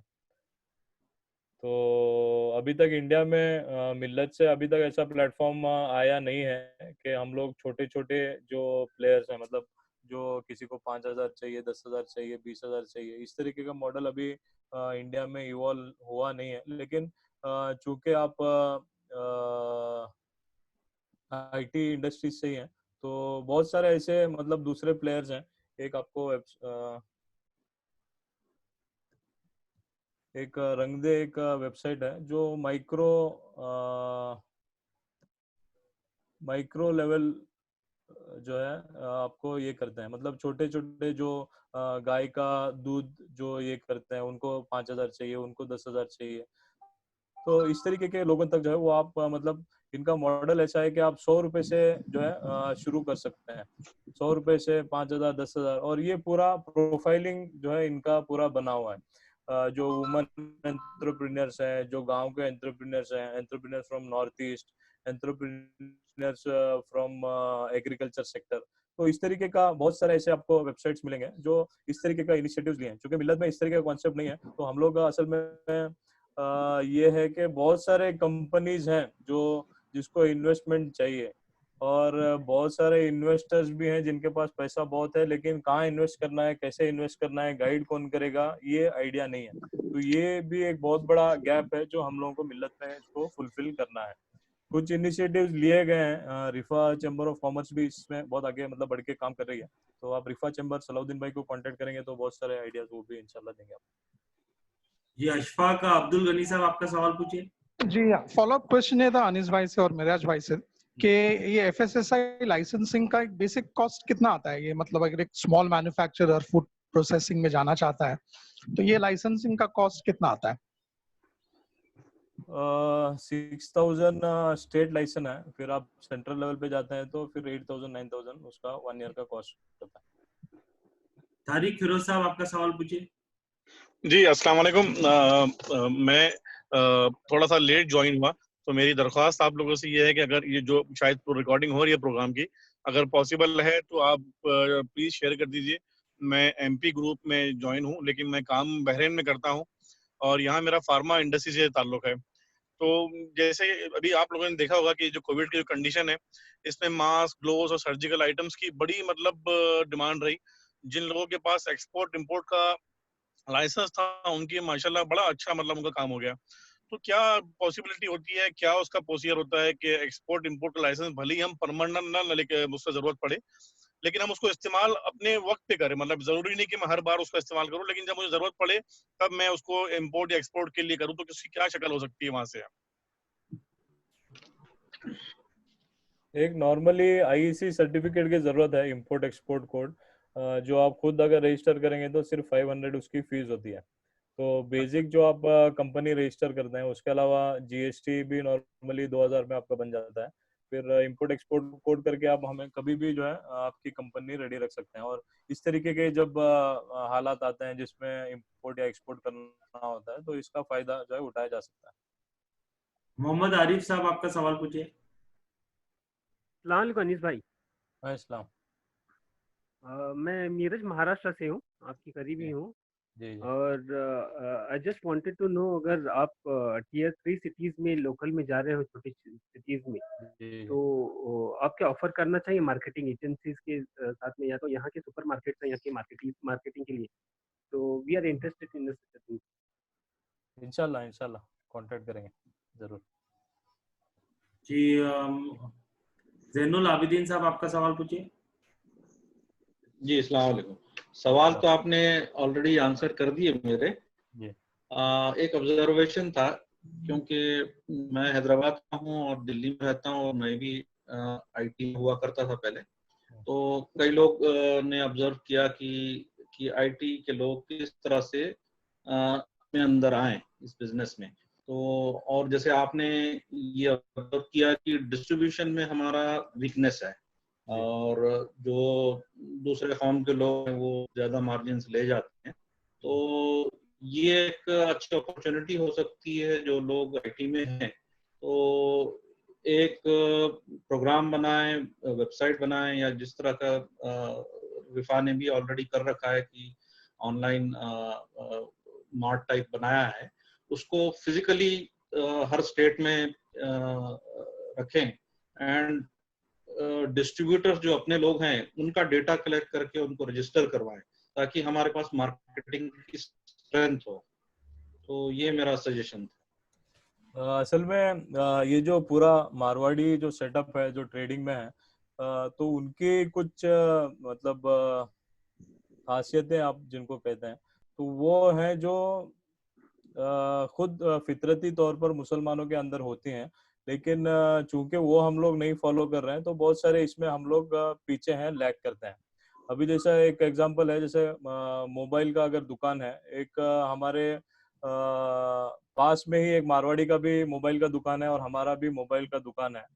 वो अगर डीलर प्राइस पे 200 रुपए डालकर अगर बेच रहा है, और हम लोग 500 से नीचे बेचते नहीं है, और हम लोगों का ये शिकायत रहता है कि अरे वो तो क्या है, उसको खाली दही और चपाती खाता है, उसको खर्चा क्या है, हम लोगों को तो बिरयानी खाने वाले हैं, हम लोगों को मार्जिन ज्यादा चाहिए। तो ये असल में कुछ की फीचर्स हैं। जैसे रिस्क टेकिंग एबिलिटी है, आज मारवाड़ीज में रिस्क टेकिंग एबिलिटी ज्यादा है, लेकिन चूंकि अगर हम लोग हमारी हिस्ट्री देखेंगे, तारीख देखेंगे, तो पूरा जो आज जो चाइना जो वन रोड वन इनिशिएटिव जो रोड बना रहा है, वो पूरा अरब ट्रेडर्स का रूट है। और अरब ट्रेडर्स वो थे जो उस जमाने में भी हर हर पोर्ट में, हर साहिल में, हर डेस्टिनेशन में अवेलेबल रहते थे। तो वो रिस्क टेकिंग एबिलिटी कहीं ना कहीं वो हमारे अंदर से चली गई है, आज मारवाड़ी के अंदर वो ज्यादा है। इसी तरह हम लोगों का जैसा early to bed early to rise है, तो वो मारवाड़ी अगर आप देखेंगे तो 8 बजे सुबह उठकर वो दुकान खोलता है। हम लोग 10 बजे 11 बजे दुकान खोलते हैं। हालांकि इस्लाम हम लोगों को ये तालीम देता है कि फजर के बाद आपका कमाई का जो है शुरू होता है। इसी तरह जो एंटरप्रेन्योरशिप जो स्पिरिट जो हमारे बच्चों के अंदर डालना है, वो अगर हम लोग मारवाड़ी का देखेंगे तो छोटा सा 10 साल का बच्चा आज मारवाड़ी के दुकान में जाकर जो है काम शुरू करता है।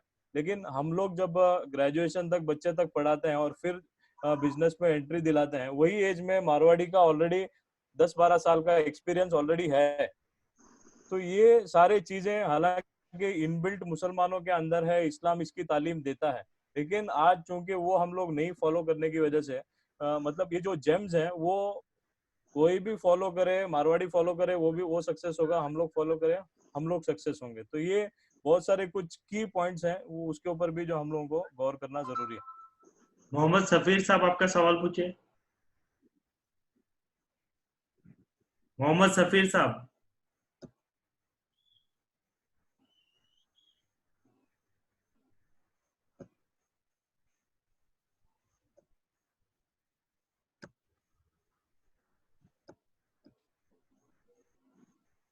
सफीर साहब आपका सवाल है? जी सवाल है। अस्सलाम वालेकुम रहमतुल्लाह। पूछिए सवाल पूछिए। जी जी वॉइस आ रही है मेरी? जी जी जी बिल्कुल आ गई। जी सबसे पहले तो मैं आप लोगों को थैंक्स बोलना चाहता हूँ। रिफा चैम्बर ने जो ये इनिशिएटिव लिया है, बड़ा अच्छा काम किया है आप लोगों ने। बड़ी नॉलेजेबल बातें आप लोगों ने बताई हैं। मेरा सवाल महराज भाई से था। मेरा सवाल ये है कि लेमन एक्सपोर्ट का क्या स्कोप है? लेमन, फ्रेश लेमन एक्सपोर्ट जी अच्छा स्कोप है। नासिक से लोग कर रहे हैं फ्रेश लेमन। फ्रेश टॉप एक कंपनी है जो अभी मिडिल ईस्ट में काफी एक्सपोर्ट कर रहे हैं फ्रेश लेमन। रेगू फ्रेश बोल के भी एक और कंपनी है, वो भी फ्रेश लेमन एक्सपोर्ट कर रही है। सर एज अ बिगिनर मैं उसको कैसे स्टार्ट कर सकता हूँ? आपको बिगिन स्टार्ट करने के लिए आप कौन सी कंट्री में एक्सपोर्ट करना चाहते हैं? Middle east? जी मिडिल ईस्ट में। और उसके लिए सबसे पहले तो आपको जो एक कंपनी रिफॉर्म हो गया, आईसी नंबर हो गया, जीएसटी नंबर, ये लेना होगा। जी एक्चुअली सर अभी मैं डेयरी प्रोडक्ट्स मैन्युफैक्चरिंग वर्क कर रहा हूँ। मेरी डेयरी है और उसमें मैं पनीर और डेयरी प्रोडक्ट जो भी हैं सब मैन्युफैक्चरिंग होते हैं। और उसका अभी एमपी स्टेट में मेरा चल रहा है काम। तो मैं वेजिटेबल मार्केट में भी पेनिट्रेट करना चाह रहा हूँ, तो लेमन से मैं स्टार्ट करना चाह रहा हूँ। तो थोड़ा सा उसके लिए मुझे आपकी गाइडलाइन चाहिए।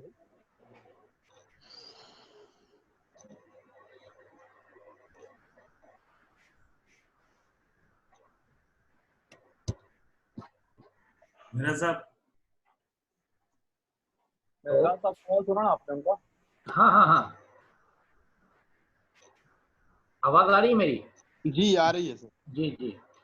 तो लेमन एक्सपोर्ट आप अगर पार्ट लोड में भी स्टार्ट करना चाहते हैं तो उसके लिए आप या तो फिर व्हाट्सएप पे कांटेक्ट कीजिए या फिर पर्सनली कॉल पे। मैं आपको उसके सारे गाइडलाइंस व्हाट्सएप कर सकता हूँ। जी सर आपका नंबर शेयर कर दीजिए फिर। हाँ नंबर शेयर है वहाँ पे। जी जी अल्ताफ उमर शेख साहब आपका सवाल पूछिए। अस्सलाम वालेकुम। मेरा सवाल मिराज भाई से। मिराज भाई, दरअसल मैं अभी नया स्टार्टअप है फूड इंडस्ट्रीज में। एक्चुअली मैं आपको और आप जैसे जो मुस्लिम एंटरप्रेन्योर्स है इनको देख के इंस्पायर होके इस फूड इंडस्ट्रीज में कदम रखे। शुरुआत मेरी पापाया टूटी फ्रूटी से और अल्हम्दुलिल्लाह एक सेमी ऑटोमेटिक सेटअप लगाया हुआ। दरअसल मेरी शुरुआत ही पहले इससे हुई थी कि मैं भी कैनिंग में जाऊं, लेकिन कुछ वजूहत ऐसी मार्केट सर्वे ये पोजीशन आने से हम वो कर नहीं पाए।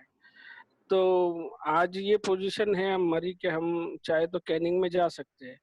तो फ्रूट्स और वेजिटेबल्स में अगर हम कैनिंग में गए तो क्या इसके लिए कोई कॉन्ट्रैक्ट मैन्युफैक्चरिंग या मार्केटिंग के ताल्लुक से आप कुछ सलाह देना चाहेंगे? आप कॉन्ट्रैक्ट प्लांट लगा के कॉन्ट्रैक्ट मैन्युफैक्चरिंग करवाना चाहते हैं किसी से? जी हेलो हेलो जी जी। प्लांट आपके कहने का मतलब है कि आप कैनिंग यूनिट लगाए और किसी से कॉन्ट्रैक्ट मैन्युफैक्चरिंग कराना है। हाँ, मतलब कैनिंग यूनिट में डेवलप कर सकता हूँ, इस पोजीशन पे हूँ। तो क्या हम किसी को कॉन्ट्रैक्ट मैन्युफैक्चरिंग जैसा हम बनवा के दे सकते हैं इसे हाँ मैन्युफैक्चरिंग कर? बहुत सारी ट्रेडर्स अवेलेबल है, जैसे Holi land and marketing company है और मॉर्टिन है, फ्रूटीन है। बहुत सारे ऐसे ब्रांड है जो कॉन्ट्रैक्ट मैन्युफैक्चरिंग ही कराती है, उनकी अपनी कोई चीज नहीं है। वो कॉन्ट्रैक्ट मैन्युफैक्चरिंग करा के ही मार्केट में वो अपना लेवल लगा के marketed bye ABC, manufactured by आपका नाम। जी जी बहुत सारी है। जी। मेराज भाई आपका नंबर मेरे पास है। मैं पर्सनली इस बात के ऊपर और बहुत सारे मेरे सवाल है तो मैं आपको तकलीफ दूंगा ही। कोई नहीं, एनी टाइम। जी जज़ाकल्लाह। जज़ाक। जी हम शायद सभी सवाल ले चुके हैं। ये एक रेडमी नाम आ रहा है और एक इनोसेंट माफिया। फिर ऐसे ऐसे नाम रखेंगे तो हम सवाल का मौका नहीं देंगे। आपको अपना नाम डिस्प्ले करना है क्योंकि ये अनाउंस करने में भी बहुत ज्यादा अच्छा नहीं लगता। इमरान साहब आपका सवाल पूछिए।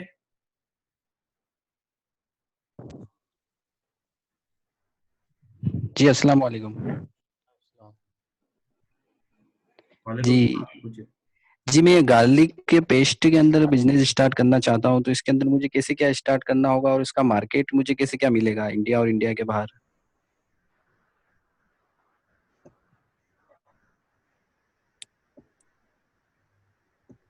हेलो जी फिरोज भाई। मेरा सब मेरा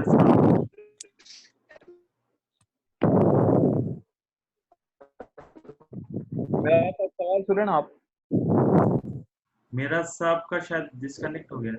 नहीं कनेक्ट है। गार्लिक पेस्ट आप किस में मतलब पेट बोतल में जो कैनिंग में करना चाह रहे हैं या जी फिर जी हाँ, केन के अंदर ही टीन के अंदर स्टार्ट करना है मुझे, जैसे कि अब मैं कैसे क्या कर सकता हूँ इसके अंदर? गार्लिक पेस्ट का कैसा है, जैसे डाबर वगैरह का है वो पैकिंग में भी आ रहा है, और बहुत सारी ऐसी कंटेंट एक्सपोर्टर कंपनी को मैं जान रहा हूँ जो गार्लिक पेस्ट को एसेप्टिक और कैनिंग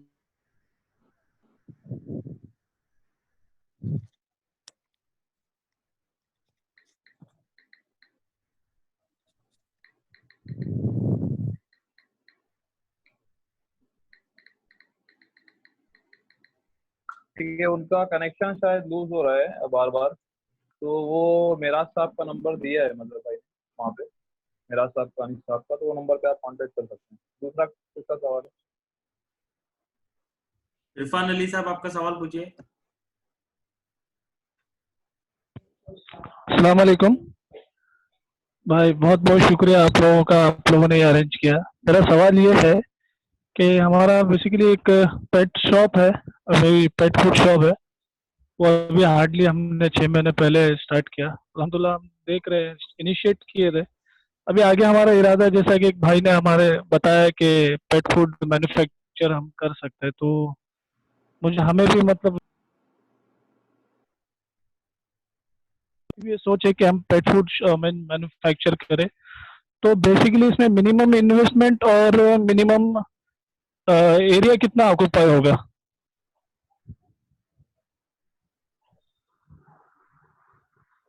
पेट फूड का असल में एरिया तो आप मतलब 200 स्क्वायर मीटर से भी शुरू कर सकते हैं, लेकिन उसका रेसिपी अभी क्या है उसका थोड़ा डिटेल तो मालूम नहीं है, लेकिन आप टच में रहे इंशाल्लाह, वो जो भी डिटेल्स आपको चाहिए मैं निकाल के देता हूँ। ओके भाई, जज़ाकल्लाह। और जो मतलब जैसे कैसे मैन्युफैक्चर करना है, क्या प्रोसेस है, जी जी, सब जानना था। मैन्युफैक्चरिंग का प्रोसेस ज़्यादा नहीं है, सिर्फ थोड़े इंग्रेडिएंट्स हैं, उसको आपको मिक्स करके फिर कैन करके उसको स्टेरिलाइजेशन करना है, तो वो उसका प्रोसेस है। इंशाल्लाह मैं डिटेल्स देता हूँ आपको निकाल के। ये फार्म टू मार्केट। हाँ जी सर, सलाम अलैकुम सर।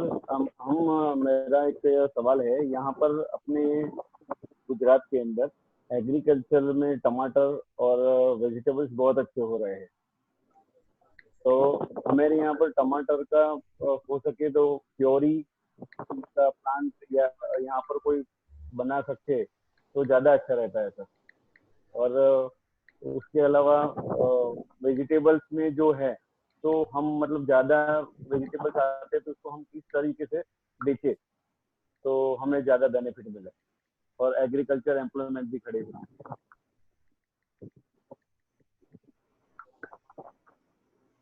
जी मेराज साहब आप अवेलेबल हैं?